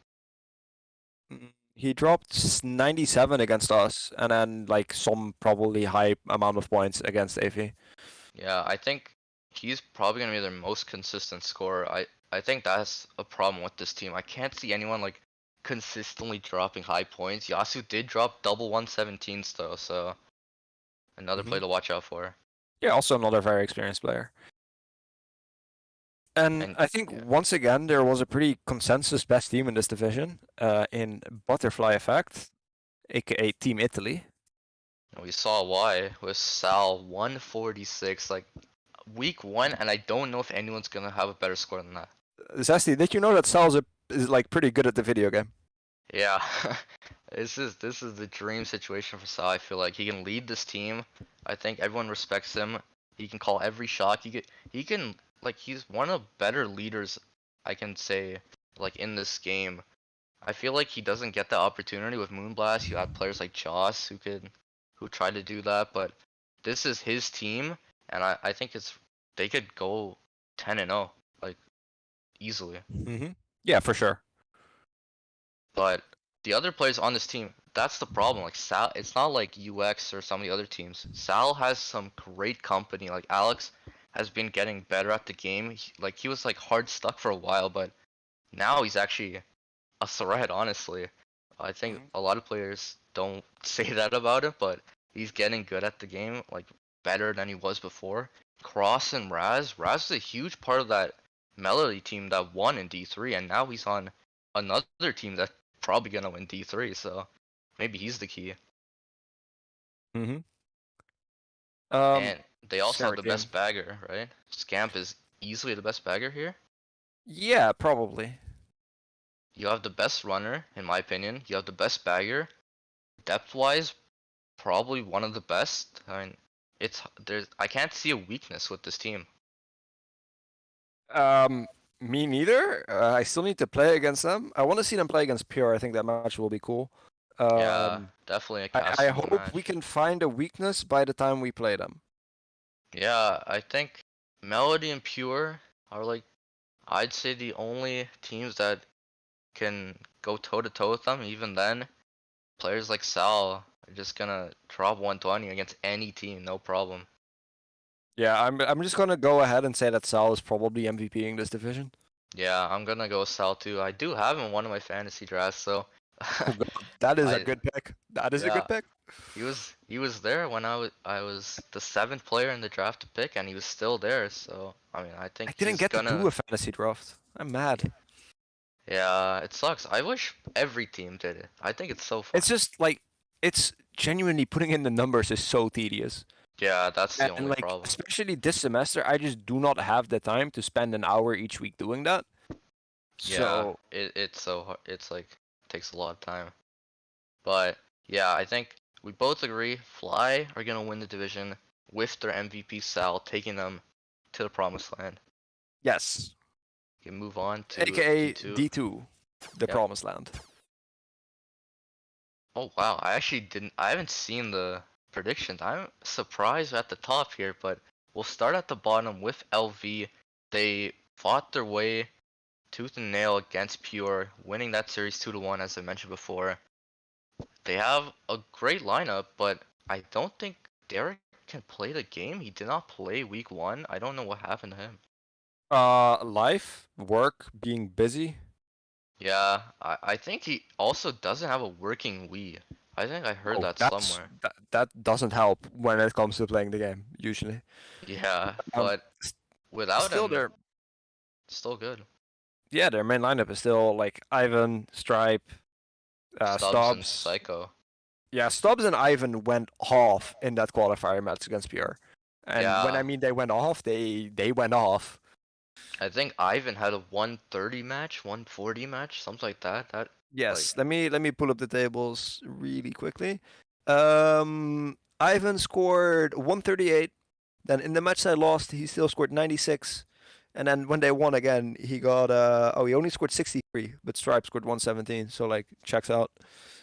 Yeah, that's another thing on this team. A lot of teams we've talked about have that carry. This team doesn't have that. I think any one of those 4 players, Ivan, Psycho, Stripe, Stubbs, can MVP for their team.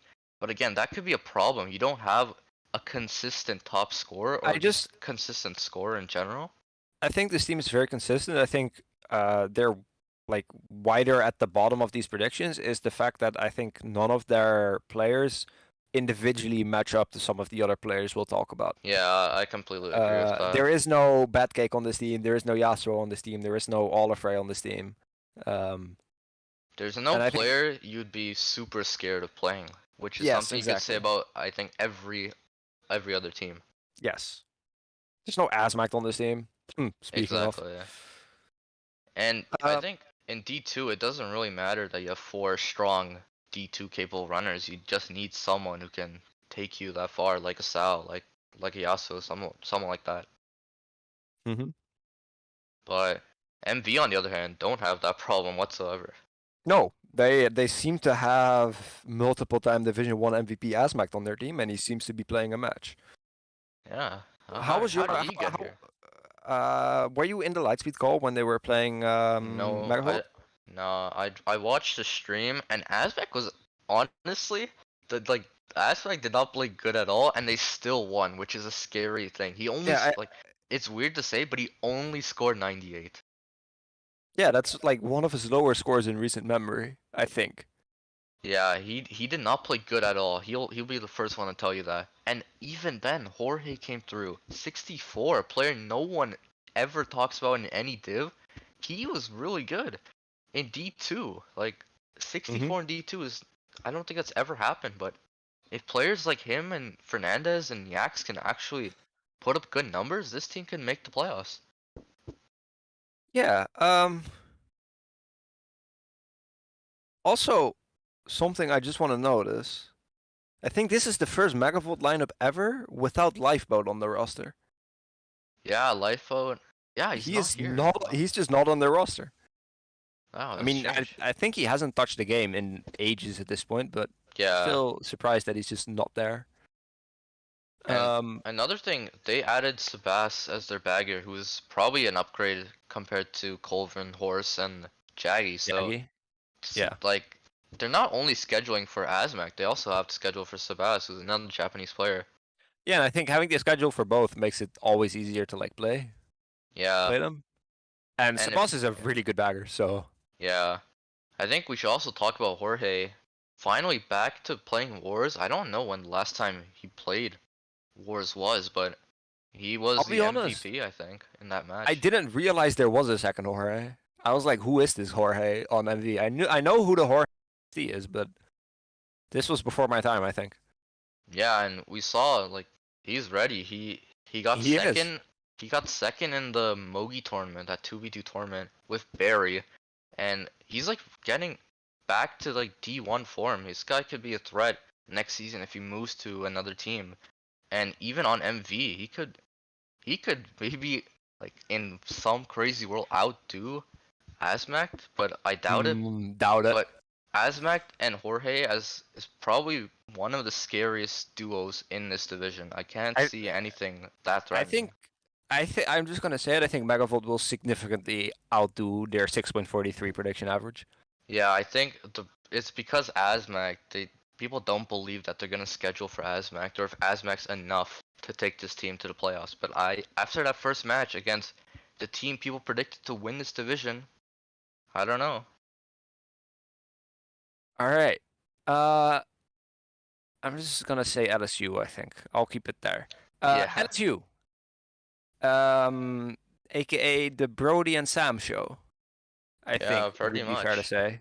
Yeah, maybe you could just leave out the Brody show because I'd say Brody's on a level at his own compared to the rest of his roster, but they defended their D2 spot against Melody, so they do deserve to be here, and people don't even predict them to be last. I think Brody and Sam, that's really all there is to this team, but Rarem is actually there's a point where I was not like I didn't really care about Rarem like as a player, but Rarem in D2 I think he'll surprise people, like honestly. I remember at like the end of season 3 of Lounge, I was playing RT Tier 1 with Rarem. Yeah, he's gotten good. I think that's like Rarem when I is just an joined the old community. player. I think Rarem is a veteran player. I feel like I've played against him back in the Skype days, but now he's actually a threat. Every time I play against Rarem, I feel like he's gonna do something horrible to me, put me in a montage. And I've watched his montage. I was in there a couple times, so this guy can actually make some really, really good plays, some smart plays that not a lot of other players in divisions below can do. And another player, I think, to round out their 4 is gonna be Brody, Sam, Rarem, and Trippy. Yes. And the reason why Trippy gets in over someone like Abyssry, who people may consider to be better, Trippy is a destroyer in the mid pack. He's only looking to make plays to like help his team. That's literally all he cares about, and he does it so well, better than most players in this division. That's just his only goal, and because of that, I think he's so much more valuable than a Abyssry or a Fresco or a John in this as that 4th runner. And then they have a very good bagger for yeah, D2. Very good. Sully's a very good friend of mine. We started playing the game around the same time. I met him like in RT Tier 1 way back when.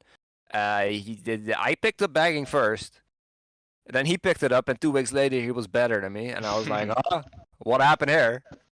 Yeah, I But think at this point, he's been playing high diff for a couple seasons, and he's just very good. I think the biggest question with this team is how good is Sam going to be for this team? Is he like a threat in D2? Is he someone you should I think he really? will be. Yeah, I think he will be too. And if that's the case, Brody, Sam, and Sully with players like Trippy and Rarum, I think I think this is a good prediction from the people, but I don't know, sneaky playoffs over a team like EXO or Berserk, I wouldn't say it's out of the question. Yeah, I think Sam, like, just as he started to really make the rounds as a runner, he decided to start bagging for a Yeah. couple of really good teams. And I think we haven't seen him play the game at all in a bit. We haven't seen him run at all in a bit. But I remember that, like, the last time he was running, he was scoring well with, like, SA, which was one of his teams, right? Yeah. And I expect Sam to do well in this division for sure. Yeah, he has unbelievable mechanics for someone who's been bagging for a long time. So, Mhm. yeah, he's someone to look out for. But we can move on. Berserk. Berserk. Well, Yasuo's on this team. Yeah, we were talking about the Brody and Sam show. This is just the Yasuo show, honestly. But I mean, I think the rest of the team around him has slowly but surely been getting better over the season. I agree. I agree. But Yasuo, in my opinion, is just a D1 player who's never played in D1. Yes. I don't think ever. So I expect him to be an MVP candidate. I was disappointed with him only scoring, I think, 98 against Hex. I think that's pretty low for Yasuo. He scored 94. I was watching that match live and I was talking with Oliver about it. Hex won by 10. They got top 3-6 on race 11 and they got top 4-9 on race 12. Wow, really? Oh my god. So Horrible I was way talking, to start the season. I was talking to Oliver a bit later during the NL match, and Oliver was basically saying we should have never ever won that match. We had no business winning that. So I think Berserk is still a scary team. I think the whole div has maybe gotten a bit better again than it was last season. Yeah. But I still think that just Yasuo plus 3 good players is a scary roster of runners to be up against. And also Finite is insane. Yeah, Finite's really good. They don't have to have Capera bagging anymore.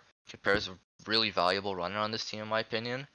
Mhm. Probably like the only player with like the game sense to drop in the 8th and like bag against the other team. I just don't see players like Hype or Kotaran or Suke doing that.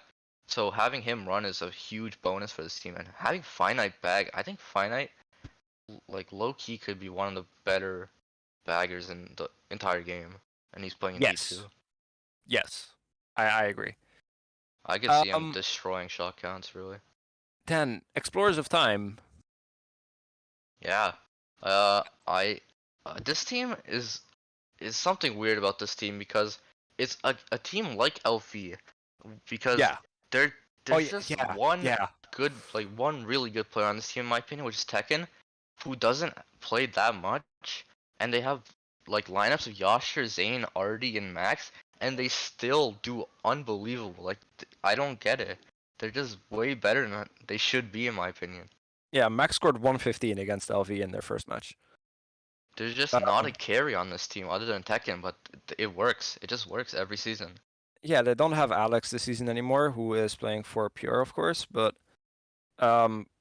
yeah, I mean, they're all just players that have played the game for a long, long time.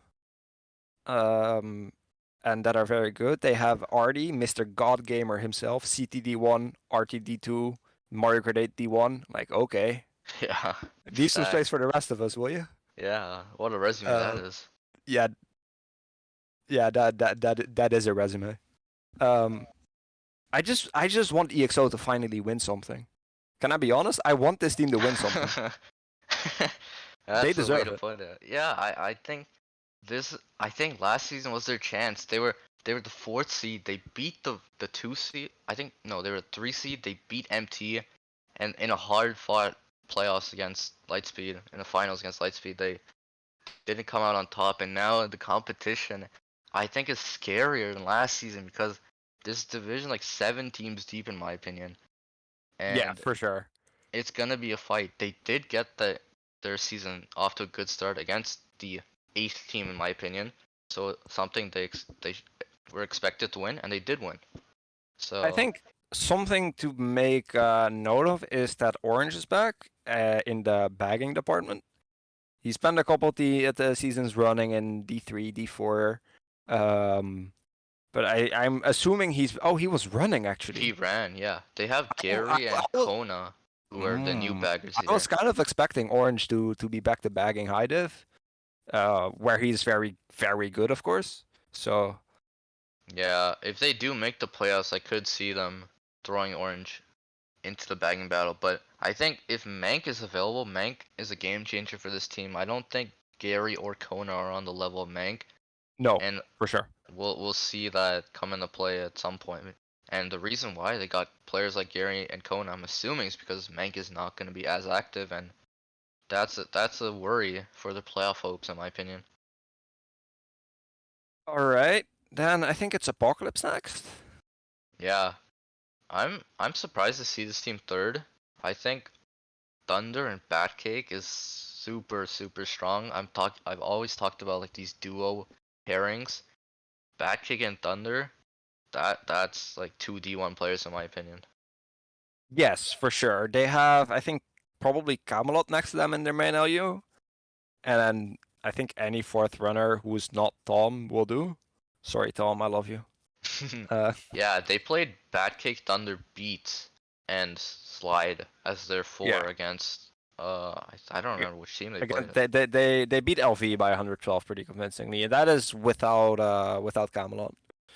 Yeah, Beat's an interesting player to talk about for many reasons, but uh he's just back to the game. I don't think he's played since he played with SG and he destroyed that division, dropping multiple 150s in MKPS. But now he's playing in a div where he belongs in, and I think he's gonna be like the X factor on this team. You know what you're gonna get with Backkick.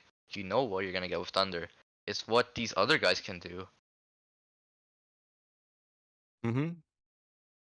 I Yeah, I for sure. think I think Budog's gonna be bagging here every Yeah, week. Roast yeah, Roast is on probably. the roster, but he's not bagging. That's what I know. He's gonna be Oh, running.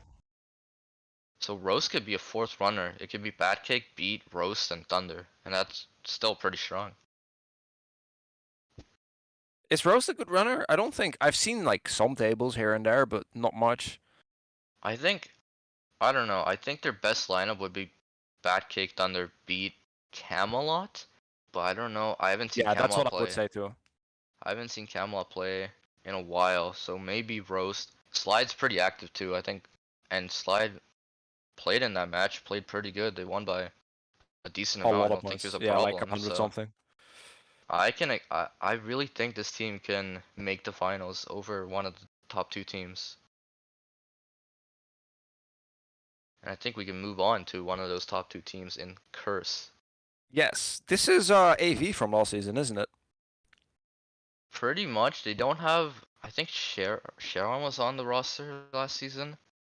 He was on a boat most of the season though, so Yeah, yeah. This team's pretty scary. They have Kazam on this team who wasn't on the team with AV, but everything else, Kazam or apart from that, Knight, Olifrey, Thomas, and so on, that was pretty much AV. yeah, I think all of the I think AV last season had a season that was maybe a bit disappointing for them.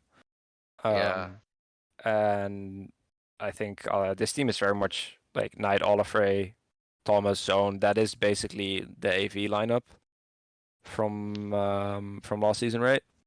yeah. And Let me pull up again, the table they played. I always say this, like whenever I play against teams, especially in D2, I always look for that player, like who am I really threatened by? And again, there's not a player like that on this team, like a bad cake. I don't know who would you even say is the best player on this roster? I think this roster is very evenly matched. If I had to pick Yeah, one player, I would pick Olafrey probably. yeah, I think like no matter who you ask, it's gonna be a different response, and it could be any of like the 5 players that will probably play this season, and then they have Mm-hmm. Shaka bagging. But again, I don't know how good this team can do. I've played them in scrims. They're a strong team. I just don't think this team will make the finals. That's my prediction. I think AP will be one of the teams in the finals. I guess it'll be Lightspeed as the second team. We'll get to them in a bit, but yeah, I don't know. Kazam not playing that first match was kind of weird. I thought Kazam was gonna be like a 10 out of 10 sort of player, but they're just going with that AV lineup with Shaka bagging. I Or think any 4 out of those 5 runners will do fine. yeah, I agree. They were actually speaking English in call, which surprised me. Oh really? Damn. I was kind of just assuming, oh, Olafrey's on this roster probably just speaks French, but Yeah. I think I still think that like the overall level of players in like those 5 players is really high. So yeah, like I can't disagree with where they're placed. I think they'll be a playoff lock. I just don't know if they'll make it to the finals or even come close to winning this division. all right, then lost Lightspeed, but without you. Yeah, this roster is a little different. Or I can't even say we, but Lightspeed have Macy this season. They don't have Matt's not gonna play. He's not on the roster. So no, I'm not playing there. Matt's not playing there. Someone else who's not playing here. But I can't remember. Oh, Kristen wasn't supposed to play here. He was supposed to play with NL, but then he transferred back to Lightspeed, which gives him a huge boost. We saw that in match 1, where I think he was the only player on Lightspeed to drop 100. Yeah, against in that match against Megavolt that they lost. Yeah, Yeah. Kristen dropped Rondo too. My problem with this roster is not even with the players, is with the time zones. It's very hard to get a lineup of Macy, Jed, Kristen, and Kara or Solar because Maybe the Taka time. is their last runner. Yeah, Taka. Yeah, Taka probably would be the last one. I don't think he'll play this season either. Oh, okay. So it's gonna be super hard because Jed's from Hawaii, Kristen Oh God. from Netherlands. I think it's like a 13-hour difference. Yeah, It's Macy so hard has to no find sleep time. schedule, so Exactly. It's just a mess with scheduling. They played it at 11 a.m. I was shaking. I didn't know if Macy's gonna wake up, honestly. That's like Oh, their yeah, biggest kryptonite. she woke up. Like that's Yeah. that's the first GP point one, you know? Like that's the Yeah, GP point exactly. one. Macy woke up and then they lost the rest 8-2. Okay, got it. Yeah. But yeah, that's gonna be my little gripe with this team. It's just I can't see Jed and Kristen playing a lot, even they are like the 2 and 3 runners in this team behind Yeah. Macy. And I think once you start resorting to Iris, to Justin, the lineups do become a lot weaker. I think Solar is a good runner who will fit in fine. But once you're putting in like Justin, Cav, Iris, I think the lineup strength will go down a good bit. Yeah, I do agree with that, and that's why like they're definitely not gonna play their best lineup every week. We already saw that. They played Iris and Jed couldn't play, so I don't know. This team might just be tanking for playoffs, and then they bring out the big guns and do what they're supposed to do. I'm still mad at Jed for bagging like half the matches in that CS season and inting my fantasy. Yeah, he won't be bagging this season unless Maxi is not available, or Miles. Maxi and Miles are both gonna be bagging, and Aiden. So I think something that like just strikes me when I look at D2 is that other than EXO, a lot of the teams don't feel very deep. yeah, that's true. I think part of that is because D2 really is that level higher than D3, and the level of the top of the teams is like just a lot higher. You have Bad Cake, you have Yasuo, etc., etc. But even then, a lot of the teams feel like once you go beyond their 5th or 6th runner, the quality of the lineup does start to go down a good bit. Yeah, and the thing is, at this point, like players just want to play. If you're a D2 player, you can't really be the 6th option on a team. You want to find someone where you can play. So that's why you see like teams like Berserk with only 8-player rosters. But we can talk about our MVP prediction because I don't think it's that simple like D3. Well, I'm picking Asmact. I don't know about you. Oh, right, Asmax. Yeah, I forgot. I was looking at my fantasy sheet. I don't have Asmac highlighted because I didn't know if he's gonna play that much. But yeah, I think Asmac is the clear choice. But you still have Yasuo, you still have Macy, Batcake in D2. Oh yeah, Batcake's MVP D1 before.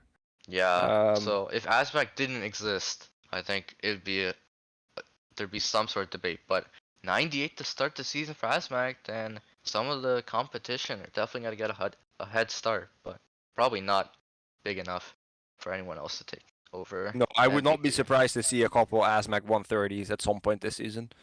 Yeah, me neither. Who do you think is gonna win though? Genuinely clueless. Absolutely Me too. clueless. I mean, Lightspeed at the top, and I know the Lightspeed player is better than anyone else. I'm gonna stick with Lightspeed. I think Macy can take this team to the finals to play against AP. I think it's gonna be Lightspeed versus AP in the finals. That's where I don't know. I don't know.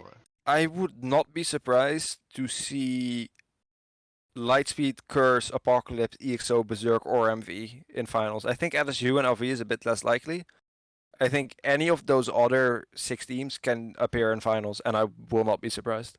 Yeah, the playoffs are gonna be crazy. I could see a team not making it by just 1 or 2 points. Some heartbreaking stuff in the final Yeah. week. I Um, don't know I who's gonna think win either. I think it's possible that this is the season that Berserk finally like really takes to that extra level. When the other 3 runners on that team like just level up that tiny bit, and then all of a sudden they're super scary. I think this could be the season that Asmac and Jorge on MV, like Jorge finds his form back completely, and like those 2 players pop off every match and they win the div. Batcake and Thunder could be dropping 120 every match. Like I don't know. Yeah, this will be a division to keep your eye on. But finally at the top here with Division 1. Can move Have a on. look. Only 6 teams to talk about, so Yeah. I guess no surprise to see IF at the bottom, right? there's 2 teams here with less than 2 average prediction score. That's insane. Yeah, I think that honestly tells everything. That says everything you need to know about this div. yeah, I can't agree more. The top 2 and the bottom 1. Because IF, our first team we're gonna talk about, a team that honestly before yesterday they beat XI in a scrim, the first team to beat XI, which is really impressive, but they couldn't run it back today against them. I think they got 10-0'd. But I think on a that win in general point. itself, Oh, sorry. yeah, that win in itself against XI, maybe they're not gonna have as bad a season as they did last time. I Well, think they they have did to. play XI in GSC today. Yeah, they They were not lost able to win. 76 points. Yeah, I think from all the scrims I've seen this season so far, XI looks on another level. I agree. I do agree. They look like they are just on another level. I was Yeah. watching I was watching the Dutch team play 2 scrims in a row against them. Yeah, they're good. Yeah, they are good. But IF, I think last season they went 0-10, and when you go 0-10, that kind of ruins your credibility to be a D1 team. But I do think they want to be in D1 again, so they're not that heartbroken about it. They have Roy on this roster now. They have Victor on this roster now, who I think is a really, really good addition. Someone people don't talk about at all. He's on the come for up. sure. He made it to the semifinals of that Sargent tourney. He wasn't even supposed to play in that tourney, and he made it past the first 2 rounds of like the top 30 players. So someone that I think will be a mainstay in that lineup. Hold up, let me start up one table bot real quick. Yeah, how are they doing? It's SE, right? Yeah, I was getting tipped off against that. All right, 8 races have been played, and IF is up 12 points. Yeah, I'm telling you, this team should not 0-10 this season. Barry's on another level. Yeah, Barry's on Victor's 77 on this- after 8. Yeah, Barry is like honestly a top 5 Indivs like contender this season. He's super underrated. I still think that he could be a top 10 player in the game. Honestly, Barry's insane. Like Barry is insane. on I need- another level. probably not listening because he's playing. I need Barry's TikTok to be active again. I need him to post shit on there. He has a TikTok. Yeah, he had a TikTok for a while where he would just post like the most insane clips. That was a good. That was a good TikTok. Damn. Well, I mean, he's gonna get a lot of clips this season against the best players in the world. So hoping to see them not 0-10. Hoping that people realize that this team can play in D1 and not 0-10. I think they can beat JC, beat NL, and they're already up against SE. So wishing the best for them. Alright, then a team that I think is maybe underpredicted a bit is JC. Their main lineup is really scary. Yeah. But Their main lineup is Jaker, Casper US, Mike, Orn, and then Luxy. Yeah, that's scary. Like, and we saw against NL today, they didn't play Jake, they didn't play Casper. I think they didn't play Ornan either. They played like Mike, Thunder, Claw, and someone else. I don't know, maybe I don't know Pix, who I it think. was. Yeah, and Ornan they was won. supposed to play, but he wasn't there for some reason. Like the depth on this team is crazy, and they won against NL with what you would consider to be like maybe one player in that main lineup played, and they still got it done like convincingly. Yeah, I mean, that war was a disaster. I was in the NL call during that war. That was a case of just everything that could go wrong went wrong constantly, pretty much. Yeah, and I think JC yeah. can do that to teams. Like they Yeah, for have sure. so many different types of play styles in that roster, like Claw and like I don't know who to pick out from this roster. They're all so close in skill. I think Jake's the best player, but I don't know how active he'll be. I think the real MVP of this division may be just Jake's parents for the rest of the division. Yeah, yeah. Jake's parents are stopping this team from being a confirmed playoff team, maybe. I think if Jake could play the game like as much as some of the other top of D1 players play, yeah, I don't think we've seen the peak of his potential yet, and we've seen what he can do already. Yeah, but Burke bagging here, that's gonna be Probably no, Luxy. Luxy, right? Probably Has the Luxy bagging fastest D1? improved. No, but Ooh. he's ready for it. Yeah, it looked like I don't know what the shot count was against yours, but it looked like he did no wrong in that first match. I think he got more shots than yours, but Luxy is one of the quickest improved baggers in the game. I went from, oh, I'm playing a scrim against Luxy, I think I'll be okay, to I'm playing a scrim against Luxy. I'm not in like a month. Help. I think. Yeah. Like literally in a month. Yeah, this team's a threat, but the problem is I think most people don't know how active Jake and Ornan are gonna be, and without them, you don't know what they can do. But today was like I'll put my hands up. I did not expect them to win with that lineup, and they won. And if they can do that against teams like Daisy, pick off wins against them, maybe a win against SE, and if they take their match against IF, then could easily see them in the playoffs. Well, what do you think about the Dutch team? I think if they don't play their main lineup, then there's obviously a big drop off, and I don't know if their main lineup's good enough to make the playoffs, and I think the people agree with that, putting them in fourth. I do think it's 3-team playoffs and six team division. 3-team playoff.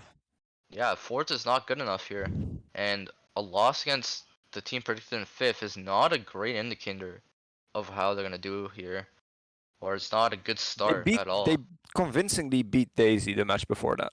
That is true. So like that third seed is a huge toss up. This is Leop's team. I don't know how well players like Thomas, May, and Leo are gonna do. Did Leo have to go TP3 or whatever? He rage quit. Yeah, that's what I heard, and if that's not a good thing. Week 1, you have one of your players rage quit. That's just not good for the team itself. No, for sure. So yeah, I think worth noting, this is the team that pushed the US to match 3 in semifinals of World Cup, Like That is true. basically that exact lineup, like Leops, May, Thomas, and Leo. And then their other 3 players, there's only 8 players on this roster, are Apollo, who hasn't played the game in like forever. He just randomly turned on his Wii and was like, sure, I'll sign up. Why not? And then Cora and Weeksy, who I think are solid, but not D1 level. Yeah. I'm really hoping Weeksy gets some playtime because I think Weeksy has a lot of room to grow, like a lot of room. I played with Yeah. Weeksy a lot, and I think he is genuinely very good, but not in D1. Yeah. One thing to say, like, I don't know how to be like the 4th runner on a team. Like, is there more pressure on you to do good, or is there less pressure? It's like, I don't know how he'll feel about that when he gets the opportunity to play. Like, he's playing with like some incredible players, driving in front of Leop, driving in front of May, all of that. It's I gonna be think an the good experience. thing for Weeksy is that his driving is rarely the issue. Yeah, that is true. Weeksy is and has always been a very fast player. And I think from my experience, if you play with Leops, you play better than you otherwise would. In almost all Yeah, cases. the Leops effect. I mean, this team doesn't look that strong, but with Leops at the helm At of the it, helm? Yeah, exactly. yeah, we saw what they could do against Daisy. Alright, then Speaking of for Daisy, Havo is back. Kevin and Lucid are on this roster. yeah, this team's gonna be different than last season. And last season they were pretty. Were they good last season? I can't remember. I think they just barely missed out on playoffs. Or they Yeah. wait, did they? Yeah, I don't Yeah, I don't because it was remember. Heaven, SE, MW MW. I don't and know who the other one was. one more. JC? No, I don't know. It might have been Daisy actually. Maybe it was. I No, it can't was remember. JX2. It was JX2. But there was a free Right, win in Sunrise, I think. yeah. Yeah, I remember because Daisy were trying to play, and I don't think SE wanted to. But anyways, Emil P, Kevin, Havo, and Swig looks like the new and improved lineup, and that is quite the improvement, especially if Havo. Like, I was not expecting Havo to be the top scorer. I think he was the top scorer in maybe both matches. I didn't know he still had it like that, and he Havo's looks good. ready. Yeah, he looks ready to like do some damage in this division. I think like Havo came back. I want to say like around the time May came back, like at the start of summer. Yeah, I didn't think you'd be. I thought he was gonna be like an outside piece. You'd have like Emil, Kevin, and Swig, and then you throw in Loonhov or Havo or Lucid, something like that. But Havo looks like he's gonna be a 10 out of 10 player with given his performance in week 1. But is it gonna be enough? You need more from Emil, being the Sergeant Tourney winner. You could say he's the best player in the world because he won that tournament. But his performances have to be elite this season to be in that conversation. They haven't been that good so far. I think Emil really is. He's had a couple good matches here and there, but I think he's really like waiting on that breakout season. Yeah, It's hard to tell sometimes. He's the kind of player where I think if you put him in D2, he's going to like destroy the entire div. But in D1, like sometimes I don't. It's hard to describe, but I think this will be a hard season for any team not named Lazarus or SE, if I'm honest. yeah. I mean, I think you're speaking about the breakout from Emil. I think this has to be the season. Like, he's already won a huge tournament, probably one of the biggest tournaments we've had in recent years with that FFA. So he's got to continue that and take this team into playoffs. And this team has got the better of SE, I feel like, in previous seasons. So if that's the matchup that happens, then I could see them, like, they only lost by 10 to SE today. So if that is the matchup, then I would not count this Daisy team out. I think if we're moving on to SE, I don't think we should have too much to say about the players that are on SE and on Lazarus. Yeah, these are the easiest teams to talk about. Yes, for sure. I think the one thing of note so far about SE is that A, Casper is playing, and And B, Casper Sean, is playing quite well. yeah, and Sean isn't playing. Sean hasn't played the first 2 matches, I think. No, but Casper MVP'd against Daisy, and after 11 races, they're down 7 against IF, and Casper is on 104 and MVPing. Yeah, so I don't know what's going on. Sean is the player I like. Without him, the team struggles a bit, and we're seeing that. I think Sean is like, even though the players are so close in skill, Sean is the leader. He's the player that makes them really tick.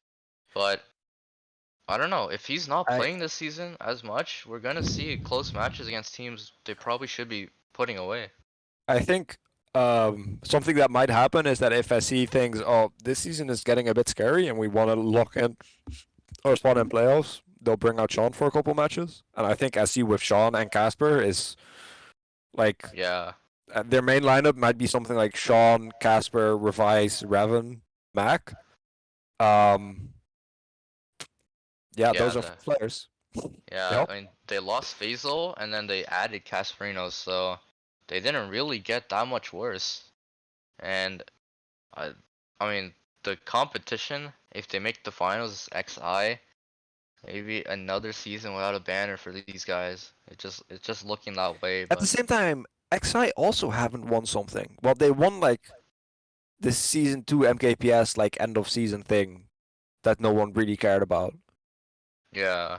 But they haven't won a GSC season yet.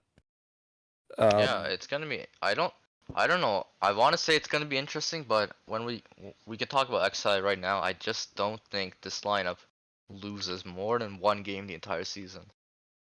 No, with how they're playing currently, they're playing out of their minds. I know that when they lost in semis to Heaven, Fox said they had scrimmed like once in the 2 weeks before that, but they seem to be taking the game quite seriously currently. And if they're playing like this, good Yeah, luck. they've scrimmed Um, like once every day. I don't know what their war count is, but their first loss was to IF yesterday. So they're probably yeah, like 20-1, something like that. that's insane. When NL played 2 scrims against them, I think the lineup was something like Leops, May, Leo, and then Weeksy for one match and Cora for the other one. That NL lineup is a lineup that almost every other team in this div would have some trouble with. They might beat it, but it won't be easy. Yeah. And just the absolute ease with which XI was able to win races, insane. Yeah. I think like you're gonna see Barney, Faisal, Fox, Xander the entire season. So scheduling may be a problem, but I mean they're playing scrims every day. It doesn't seem to be a problem. Evan is the bagger now. Yeah, and they might bring out Jazz for some matches. Danny is on their roster. That's funny. They're a 7-man roster essentially. And then Yeah. Sean is on a boat, so they're a 6-man roster. Yeah, I mean when you have players like Barney, Faisal, Fox, Sanders, that's your starting lineup. You don't need anyone else. Yeah, And I no, think exactly. they know that. I think players who wanted to play for this team know that. So nobody signed up here. They didn't need anyone else. And yeah, they're just Yeah, gonna steamroll, I think.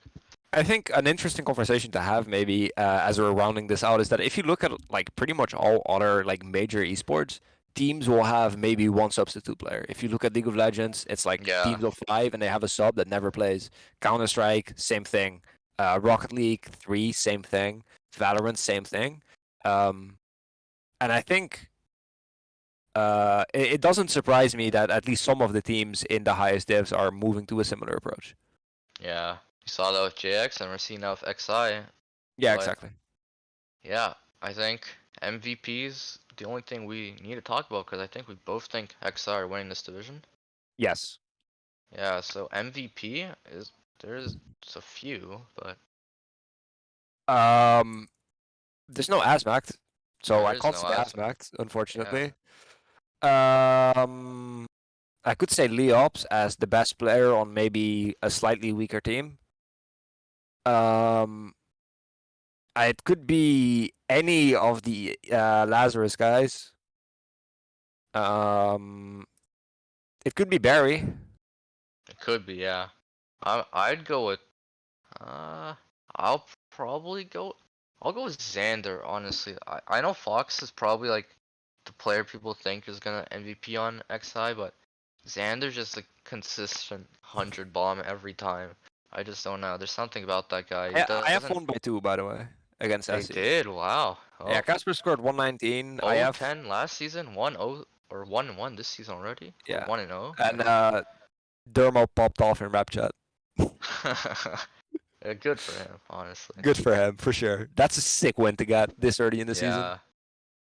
Well Fine, like played. people need to take them serious this season. That's what we learn. Well, when it comes to MVP, no clue. Yeah. I think calling MVP in D1 is always hard.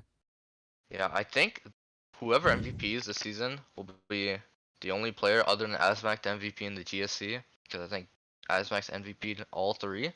Yeah, he has. So we'll see someone new, but that's all we can say. But I think that should wrap it up, right? I think that should wrap it up. I wanna hold up.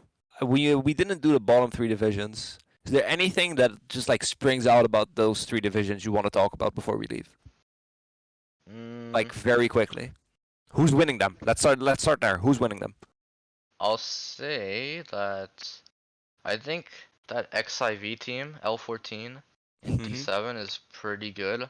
I think they could beat that JP team for the D7. Yeah, Saki is. If Saki plays, they should win every single time. Yeah, he's playing right now. He is. Saki is Yeah. insane in D7. Like, who allowed Yeah. this? Yeah. That man I is didn't think too he'd good for play. D7.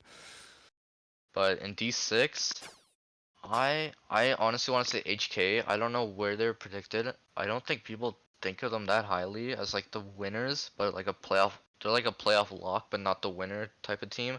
I think they'll win. I'm gonna go with PT. I think that's pretty safe. Alright, BT's in there, but I'll go with HK. I think Fizzy, Rock Dude, and some of the other guys that are coming up there, I think they're a pretty scary team that they should make the finals in my opinion. All right, D5. D5. I don't really trust the Japanese team to win, so I think Berserk is winning this division. I don't. I've maybe. played against them in scrims. I've seen their table today. They just look a class above, if I'm honest. Yeah, I can't disagree with that, but I'm gonna go CY2. I think Alpha It's a good Setsumi pick. is a super good duo in this division. Yes, You for could sure. even argue they're like top 2 players. Probably not with KA, Atama, and like Fiona, but I think they're both top 10 and they Yes, can for sure. carry that team.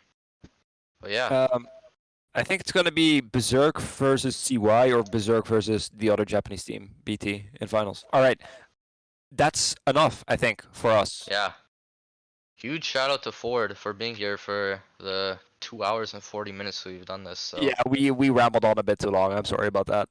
yeah, it's always like this with the prediction stream, but yeah, hopefully the matches are gonna be as entertaining, or hopefully more entertaining than this.